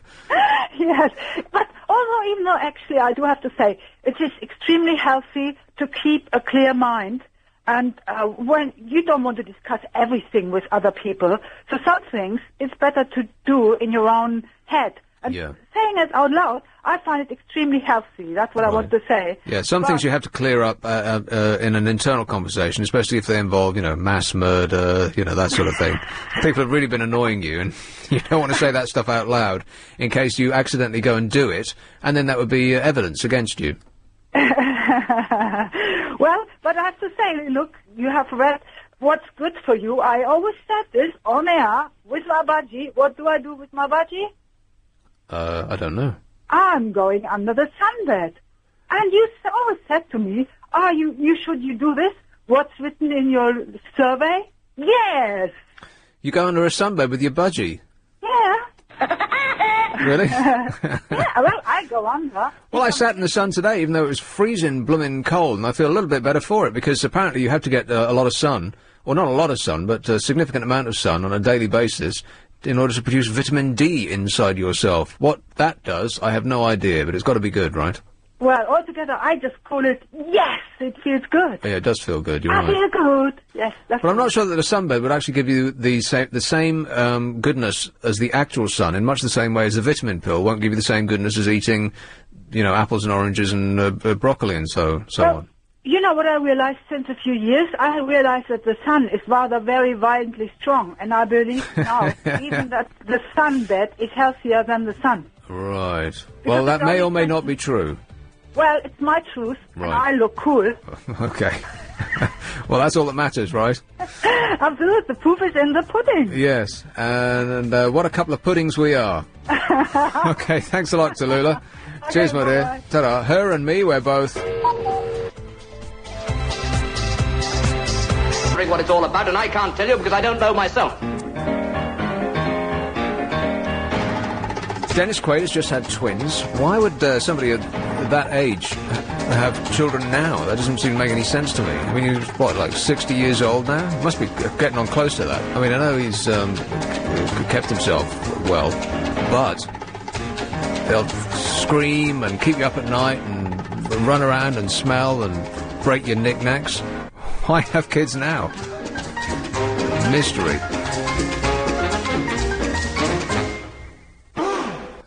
Here is Wallington. Hello, Joan. Hello, Nick. Joan. You know, hearing that news bulletin has got me off on a different thought. Oh, yeah. Because I was just thinking, what a coincidence that is. What is? The bird flu. We're all just getting ready to get a nice Norfolk turkey or goose or duck. Yeah. You know, it's just coming up to Christmas, just the right time for bird flu. Mm-hmm. Now, that's a strange coincidence. By the way, we're all going to die with that, and I'm sure I've got it. Yes! Oh, yes, I think so. And the reason is because... I'm just trying to find this thing that I've been carrying around for a little while now. We're doomed! Hang on a minute. Oh, yeah, flu pandemic and masks. Here's the bad news. You ready?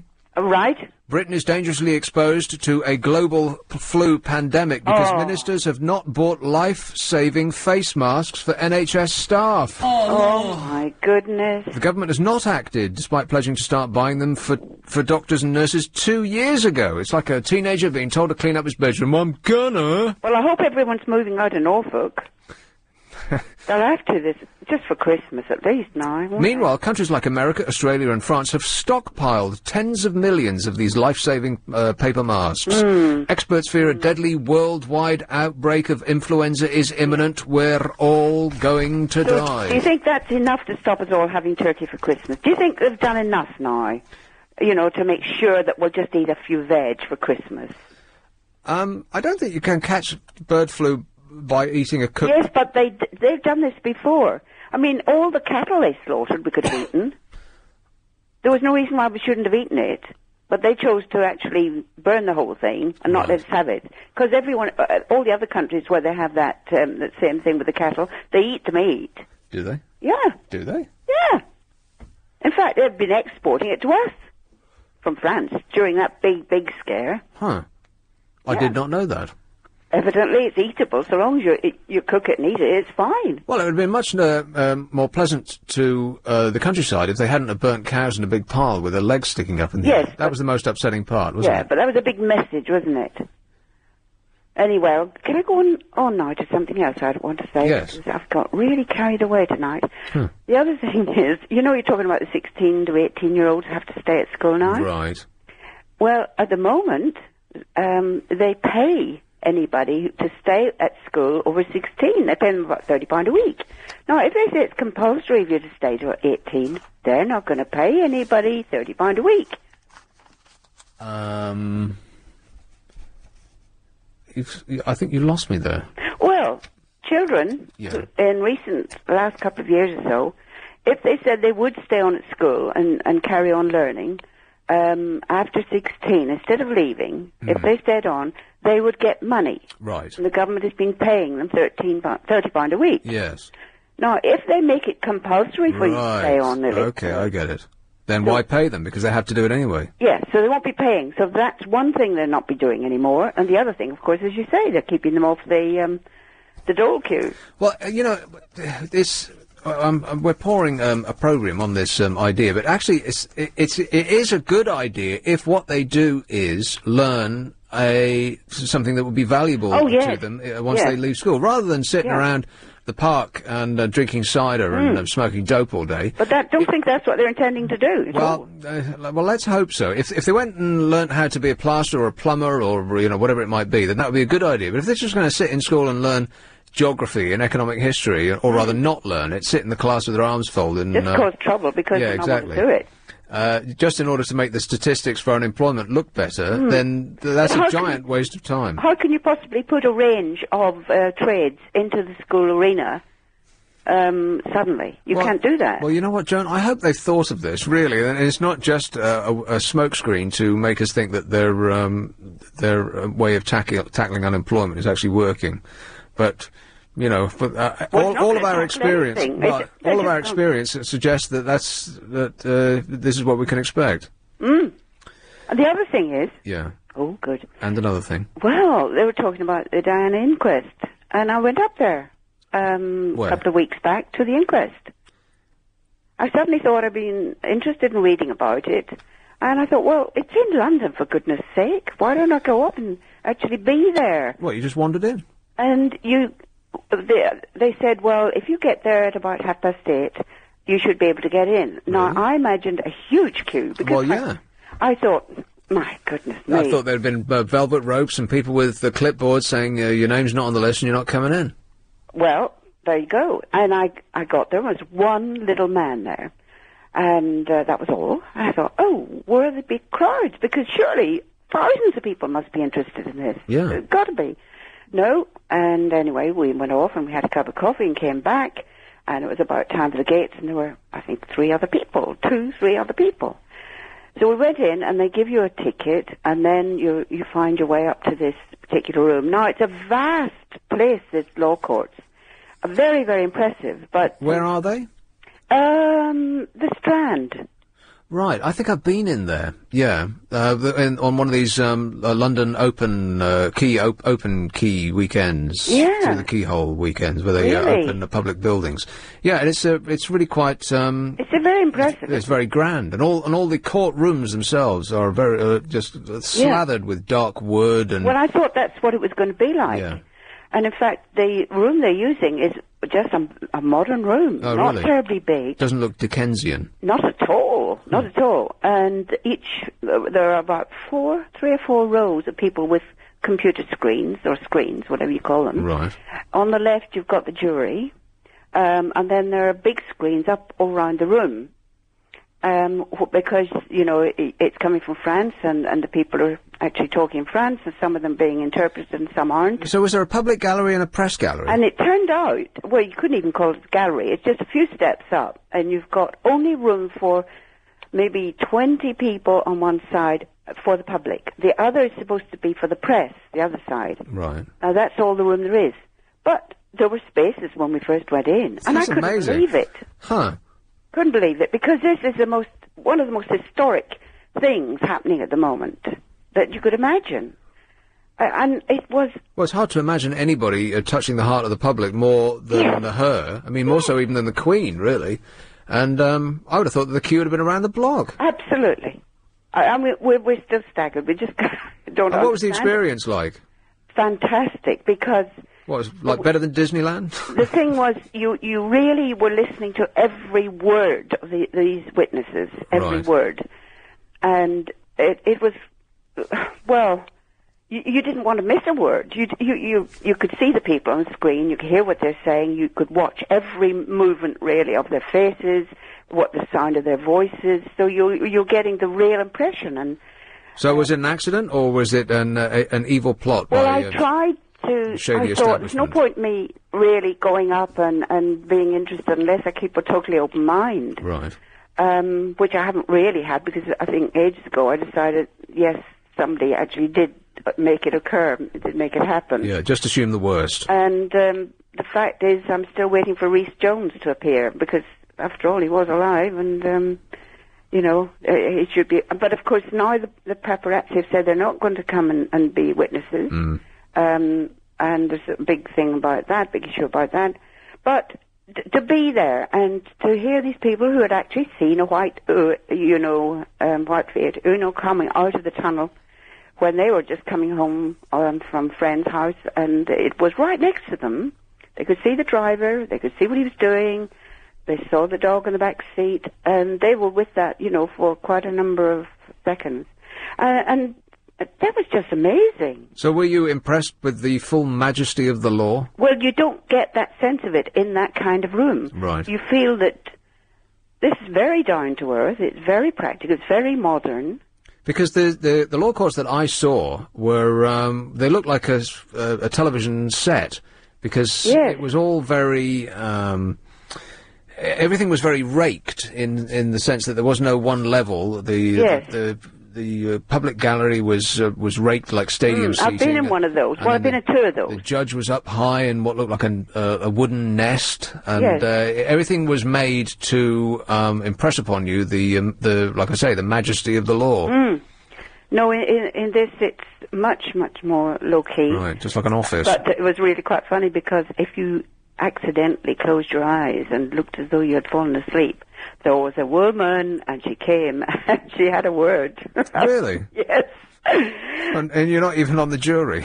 No, but obviously you mustn't be there if fall you asleep. Keep alert. Yeah. So they say that when you're doing a show here too.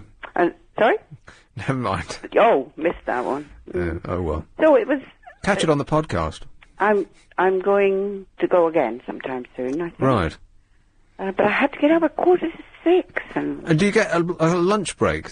Yes. Oh, yes. Okay. Yeah, and there's a little place you can go and have some lunch there. And is it just a lunch break, or do you get 20 minutes in the... because... Well, they had to stop for one or two things anyway and have mini breaks. It was really about technical stuff. So they did have little mini breaks, but not really ones that you want to go out and wander away, because you didn't know how soon you're going to have to get back. Right.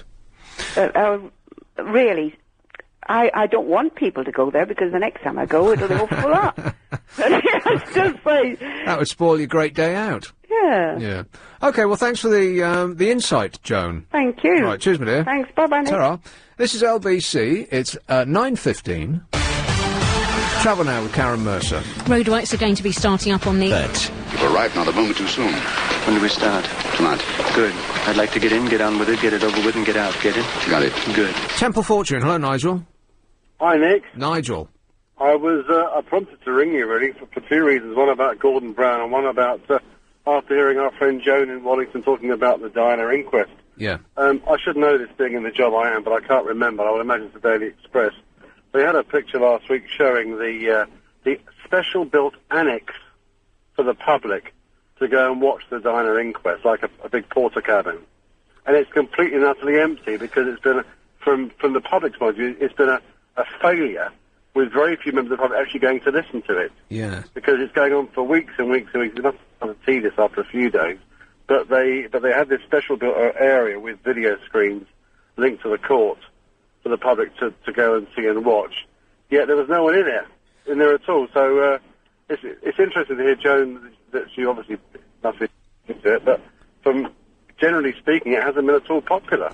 And the reason might be that none of us expect that we're going to be told the truth anyway. I mean, we've all kind of made up our minds about what we think happened, and that there is going to be some revelation that will suddenly be presented with the actual truth. I think that we sort of doubt that if it was a cover-up, then it will continue to be covered up.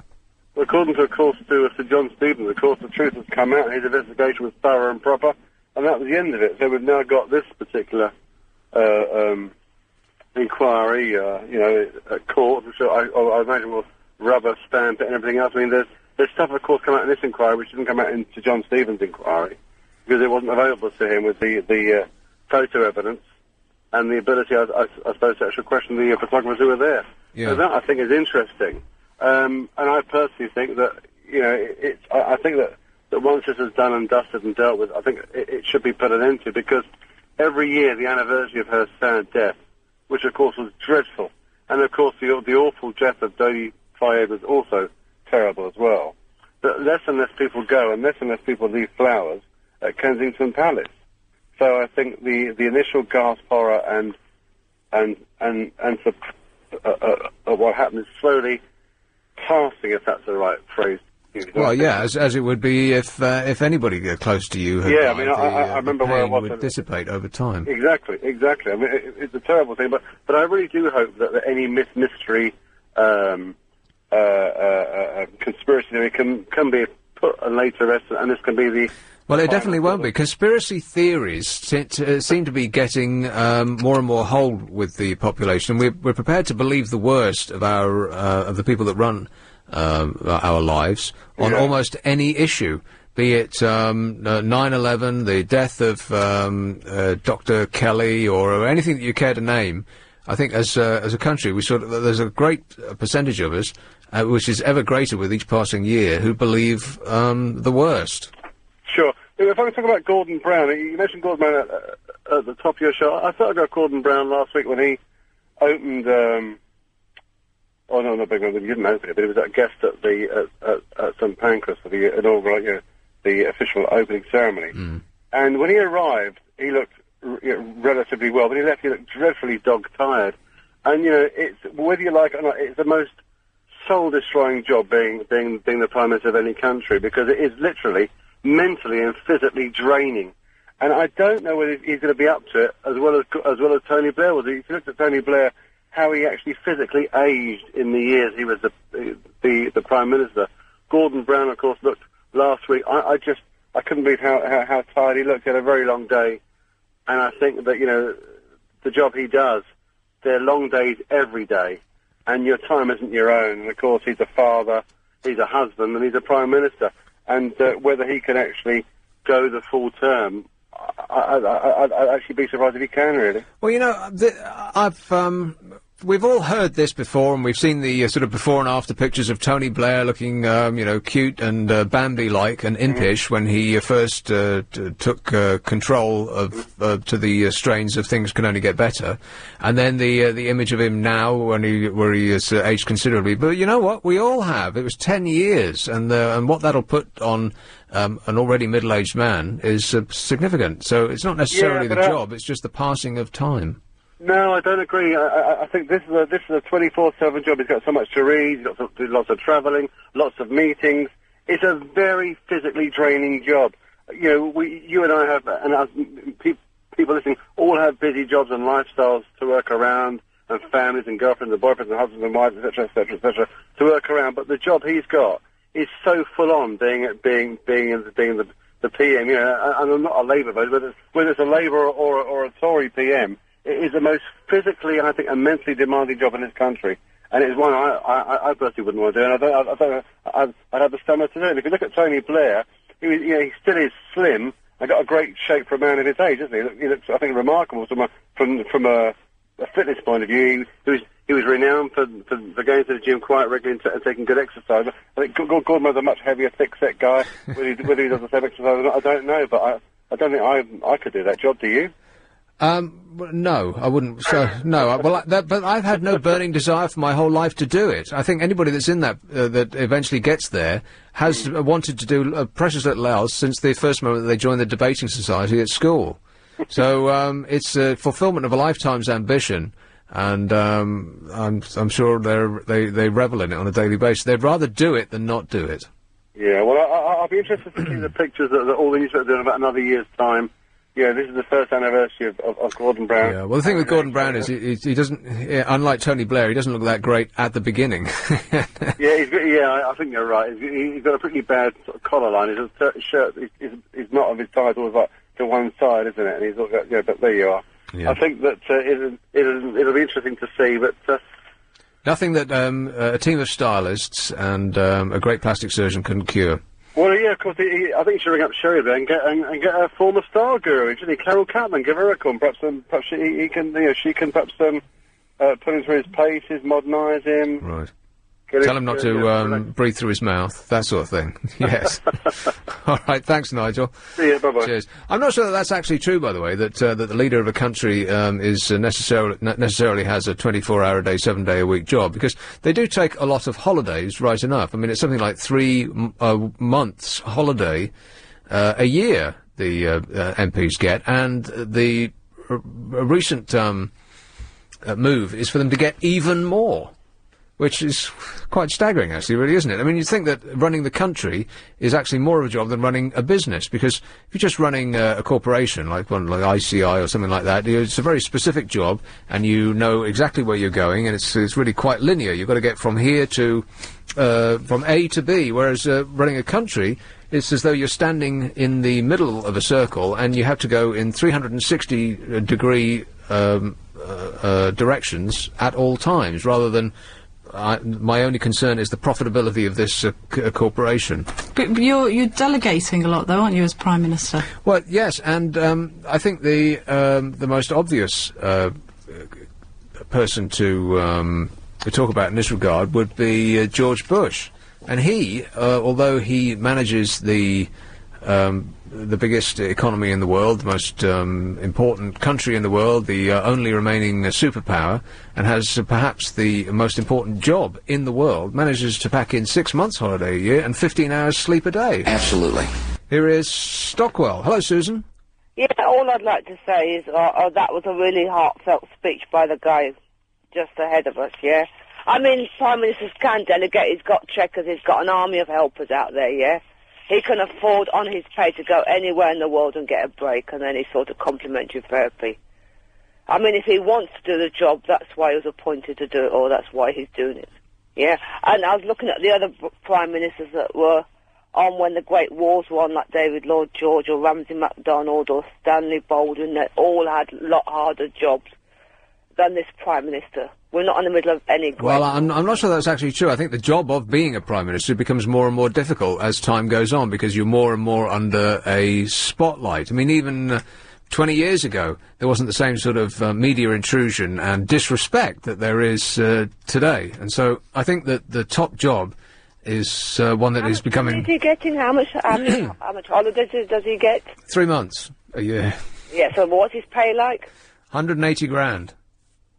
I could live very well with that. He doesn't live on an inner city in Brixton or any other area. He's not in an inner city environment. He can go anywhere in the world and have a break. Well, that's true. I have no sympathy with people like that. Not even a smidge? No. Okay, then. You're a very hard woman, Susan. No, anyway, if I'm stressed out, I go off to Hampshire or Devon. I get a break and come back again. Well, the thing with money, Susan, is that there's no such thing as enough. Even Roman Abramovich says that. If you earn 180 grand a year, believe me, you'll spend 190 grand a year or more. That's all the other perks that they get as MPs and Prime Ministers and God knows what else. He can do well out of it. I have no sympathy. Right, okay. Take care, bye. Thanks, Susan. Ta-ra. Absolutely no sympathy from Susan. Hands up anybody who has sympathy for Gordon Brown and his current travails. Now, hands up anybody who doesn't. Oh, it's overwhelming. For a long time. And I really mean that, Jethro. What? Hey, it's Jethro Gull. Hello? There's something very seriously wrong with your phone. Oh, is there? Are we on speakerphone? Can you hear me now? Yes. Okay. I was just surprised you said you love me when you meant it sincerely. Yeah, very much so. Yeah, no, I just wanted... That lady just phoned up. She was totally deprecating our great and glorious Prime Minister. And she just obviously doesn't understand. This is a man who's come down all the way from Scotland to lead us into a great new future because he's blessed with a unique vision. Right. Whereas the predecessor had amazing persuasive powers. He could persuade the Labour Party to give up Clause 4 and all the rest, and persuade George Bush to hang fire until, they consulted the United Nations and then were rejected and then went into Iraq. This is a man blessed with a unique vision that he's going to unravel to us over the next 18 months to 2 years. Right, I can't wait. What's he been doing for the last 10 years? Well, I think there could be a slight critique here that he's actually just doing the same as he's done for the last 10 years, which is to tax everyone heavily and spend heavily on public services. Yes. But apparently he's got a unique vision that he wants to tell us all about over the next 18 months. Good, I'm looking forward to it. It's good, yeah. Do you know that, did you see that, Putin, Russia's crazy premier, Putin, He's very short, isn't he? His height challenge, isn't he, I think? is it a Napoleon thing? Yes, that's maybe, yes. But I haven't seen his hand wandering anywhere under his clothing at all. Well, he very rarely wears clothing. Mr. Putin. Yeah, he's always pictured in the Russian press totally naked. Oh, really? Yeah, absolutely. I haven't seen that. Is in saunas and No, he's usually out doing manly pursuits, fishing, hunting, that sort of thing, with his shirt off. Yeah, you must have seen those. Rugged? Well, not really, no. Wild? Two-man boobish.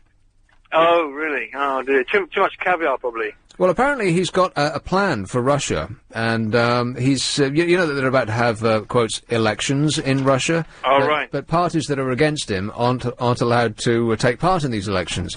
Only a couple of sort of satellite parties that totally support him, but they just can't agree in the way in which they'd like to suck up to him. Only those are allowed to take part. So basically, he's, it's a communist? Well, yeah, we're one-party state. We're turning back the clock over there, but he has a plan.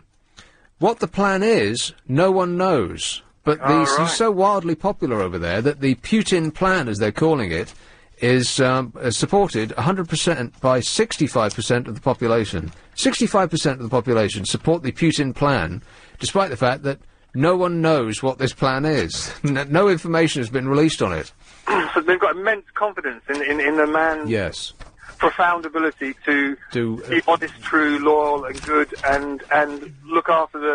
Is it a motherland there or a fatherland, Russia? Feminine or masculine?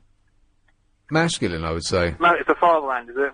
Well, ours is a motherland. Gordon's going to look after the fatherland, right? Because they're both blessed with this political vision. Well, I'm encouraged by that, but not entirely. Right. We'll put it in the maybe column. Yeah, possible. But on the past experience, maybe you won't get the vision. It'll just be a repeat of what's done before, as I said before. Shall I end there? If that's where you feel that if you feel you've come to the end of whatever it was you were going to say. Unless you want to talk about the Marx Brothers films, I could go on to that one. Marx Brothers films? Yeah, Groucho, Harpo, and Carl. No, Carl? Carl. Oh, Carl was a political economist, wasn't he? Sorry about that. I got the one mixed up. It's Groucho, Harpo, and Chico. Groucho, Harpo, Chico, and Zeppo. Yeah. Good stuff. That was American popular cinema at its best, I think. Well, yes and no. They're great to watch over and over, but you need to have them. Don't watch them live. I mean, they come up on Turner Classic Movies on a regular basis. Don't watch them live. Tape them, and then you can zip forward past the part where Harpo does his harp routine, and I like that. And Chico does his comedy piano playing. And what about when they make the ice creams and sell them at half time? No, all that's funny. Just fast forward through everything apart from when Groucho Marx is on screen, because all of that extra sort of musical interlude, that was for people to go and get popcorn or snog their dates or whatever it was that people used to do in cinemas in those days. Well, staff had to make a living, didn't they? Yeah. They may have been just on commission on the popcorn and the ice cream sales, and the was Coca-Cola out then? Well, yeah, it almost certainly was. It was turn of the century, wasn't it, Coca-Cola? They used to come as a syrup. I think they used to deliver it as syrup, and it used to get mixed at the chemists. The chemists? Didn't they used to have soda fountains in what they called drugstores in America? That's Burl Ives. Soda fountains. Yeah, soda fountains. Oh, right. Oh, it's not an imaginative thing. They would actually have fountains where you could go up and drink soda out of it. Why they had soda fountains in chemists seems like a bizarre choice. Why not in restaurants? Oh, do you mean soda siphon, or do you mean a fountain? I mean, a fountain to me is something like an ornate piece of sculpture from which water's flowing constantly. That's a fountain. Do you mean a soda siphon? This is exactly how I picture you, by the way, an ornate sculpture in which stuff flows. masculine or feminine? Bye-bye. See ya. Yes. Does anybody have any idea what that call was about? Bonkers. I think he was doing something else at the same time. It sounded like he was hands-free in the car, so his mind wasn't quite... and he needs to concentrate fully at all times in order to think up all those 10-syllable words that he scrabbles around for in order to, you know, avoid saying things that are normal. Hey, I'm not normal. Can you believe that? Yeah. Normal is... I bet you're not normal either, Alex. You know, You're sitting there with that smug look on your face. Normal is 40 years old. Well, this has appeared in a lot of newspapers. I'll read the bit that they got in the Sun. Mr. Average, In Search of Mr. Average. It's a new TV documentary that will be out. Will be on a screen near you shortly. They found the most average person in the UK, and his name is Peter. He stands out for exhibiting an uncanny number of usual traits identified by the Office for National Statistics and the British Social Attitude Surveys. Are you writing this down? Yeah, I write everything you say down, Nick. In longhand, I hope. Among Peter's undistinguishing points are that he is 40, married with 2 kids, an office worker, and calls himself working class. He drives a Ford Fiesta, has size 10 feet. Size 10? Isn't that a bit big? Is it? Isn't size 10 big? I thought size like 8.5, 9 was normal. And when I say normal, I don't mean to be offensive to people with large, flappy, comedy clown feet. Like boat shoes. Yes. I bet you've got feet as large as your car. I'm 11/12. See? You have to get them made specially by boat builders. Yeah. Canoes. That's exactly what I was going to say, yeah. The next Oxford and Cambridge race will be in your shoes. Peter of Swindon in Wiltshire was nominated for his title by his wife, Michelle, after she read about the TV search in the Super Soaraway. He says, if you spend all your time trying to achieve, instead of looking at what you've got and being happy, it can destroy you. And that's, that could sum up the modern condition. Be happy with what you've got. You know, unless what you've got's rubbish, in which case, keep striving. Yeah, until the neighbours get something better. Exactly. If you have a loving family and are content, even if you haven't achieved greatness, you are happy. And that's, yes, these are ways to improve your life. Just be happy with what you got. Not you, Alex, obviously, but, here's how you can be what they're calling a happy medium. This is the most average, this is the average life of the average person in this country. You ready? You're 40 years old. You are married with 2 kids. You have a 37-inch waist. What? That's huge, isn't it? You have size 10 feet. What a shape this person is. But of course he has to have size 10 feet because with those he's like a weeble. You remember weebles, don't you? They wobble but they don't fall down. He drives a Ford Fiesta. He knows the first verse and chorus of God Save the Queen. God save our... Just anyone, though. Well, God save our gracious Queen. God save our noble Queen. God save the Queen. La da da da. Send her victorious, happy and glorious. Long to reign over us. God save the Queen. Well, you're just so normal, Nick. Yeah, and then we think... Can't think of the rest of it. Nor the Lord's Prayer. The Lord's Prayer is one of those things that you can't... that you can say in a group of people because, like a flock of birds... or a school of fish that all seem to turn at the same time. They don't actually turn at the same time. You know, you've seen pictures of starlings. Just recently there have been a lot of pictures in the press. Making great shapes. Yes, massive shapes in the sky. And it looks as though they're all turning at the same time, but of course they don't. One turns, then the one next to it turns, and the one next to that turns. And because they can sort of see the turn coming, it looks as though they turn as one, in much the same way as doing the Lord's Prayer in a group. LBC 97.3. Hello. 0845 6060 973. Nick Abbott. Come on, we're running late. Okay, this Mr. Average thing. So far, we've got 40 years old. He's married with 2 kids. Has a 37-inch waist, size 10 feet. What a shape. He drives a Ford Fiesta. He can barely squeeze himself in it. He knows the first verse of God Save the Queen. He has sex 8 times a month. Is that normal? That seems a bit high. It does if you're married. I've got something else to talk about. The sex before marriage as well. We might not have time in this show. It's a teaser. I'll tease you over till tomorrow. Isn't that exciting? No! He has sex 8 times a month. Now, it doesn't say who he has sex with, or whether having sex, or whether that means that there has to actually be somebody else present. He spends 45 hours a year on hold on the phone while he's listening to somebody tell him how important his call is to them, and green sleeves over and over and over again. He reckons he's a good driver. He hates Brussels sprouts. He owns a house worth around £200,000. Well, he doesn't live in London then, does he? A house for £200,000. Where would you get one of them? Better get a parking space for that. He earns £23,556 a year. That's very precise. We can only dream of that sort of money, can't we, Helen? Absolutely.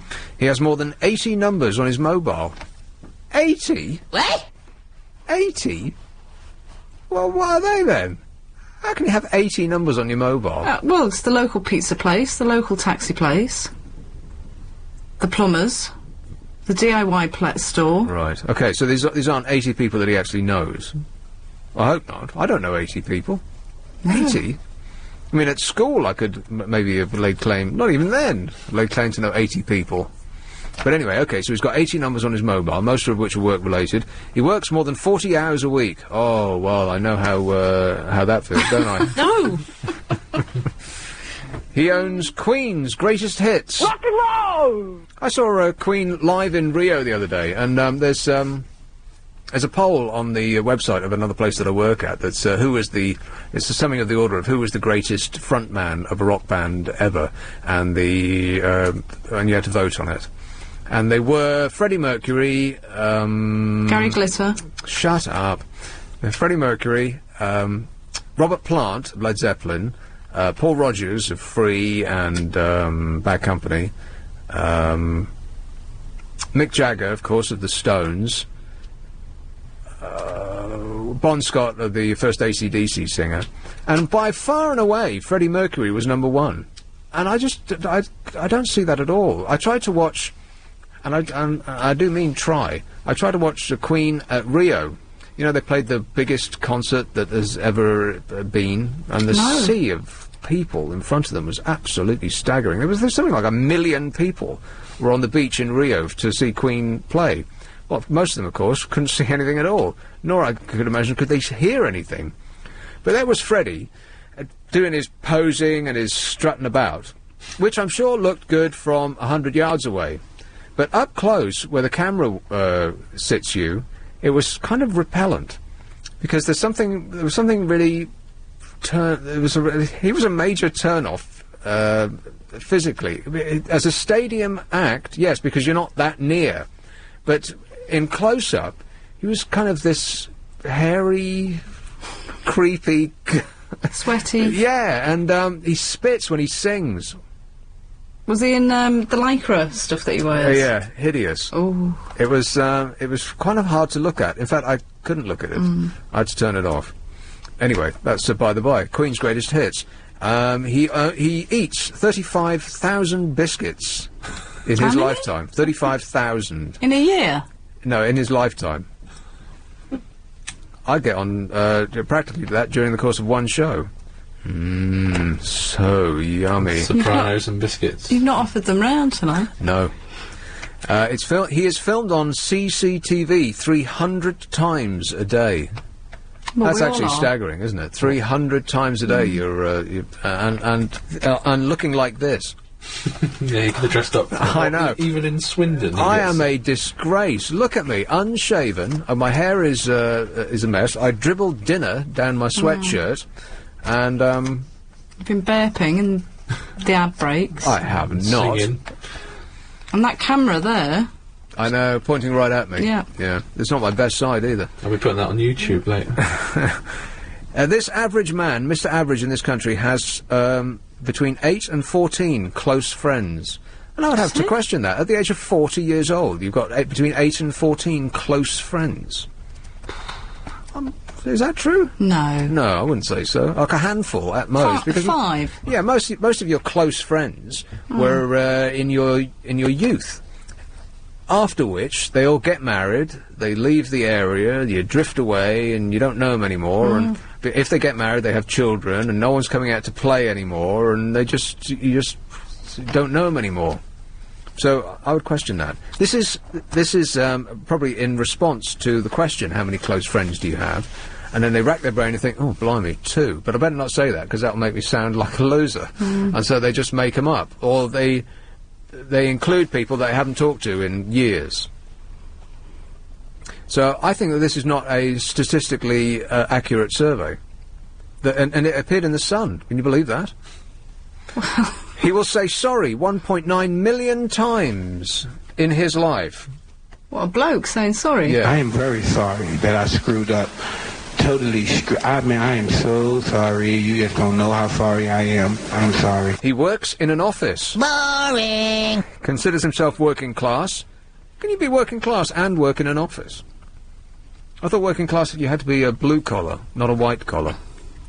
Of course, a lot of people in offices come to work with blue shirts. You do a bit of data processing or filing.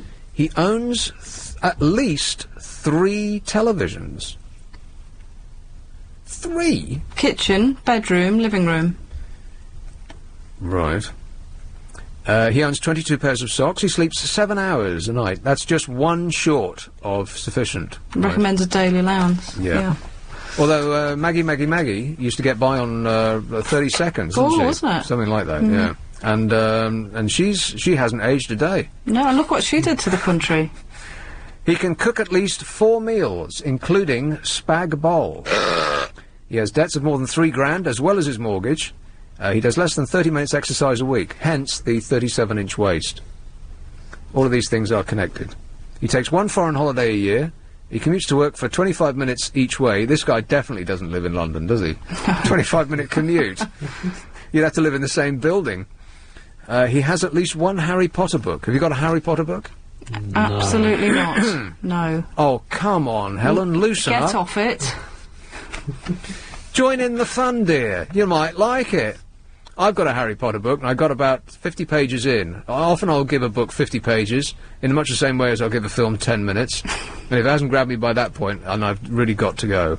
And Harry Potter, the thing with Harry Potter is, I just thought, well, this is for children. Who knew? Correct. He goes to the toilet 6 times a day. How did that question get in there? I don't know. How did they ask it? How many times do you go to the toilet? Is this for happy sit-downs? Oh, well, you weren't specific.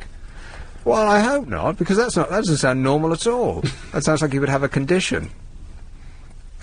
And the resulting condition wouldn't make him happy in any way. And he also believes in God. So there you are. If that's you, then you are completely average. Me, I'm not normal at all. This is LBC 97.3. Just missed out on the perfect new home, have we? Lost out to someone a bit quicker.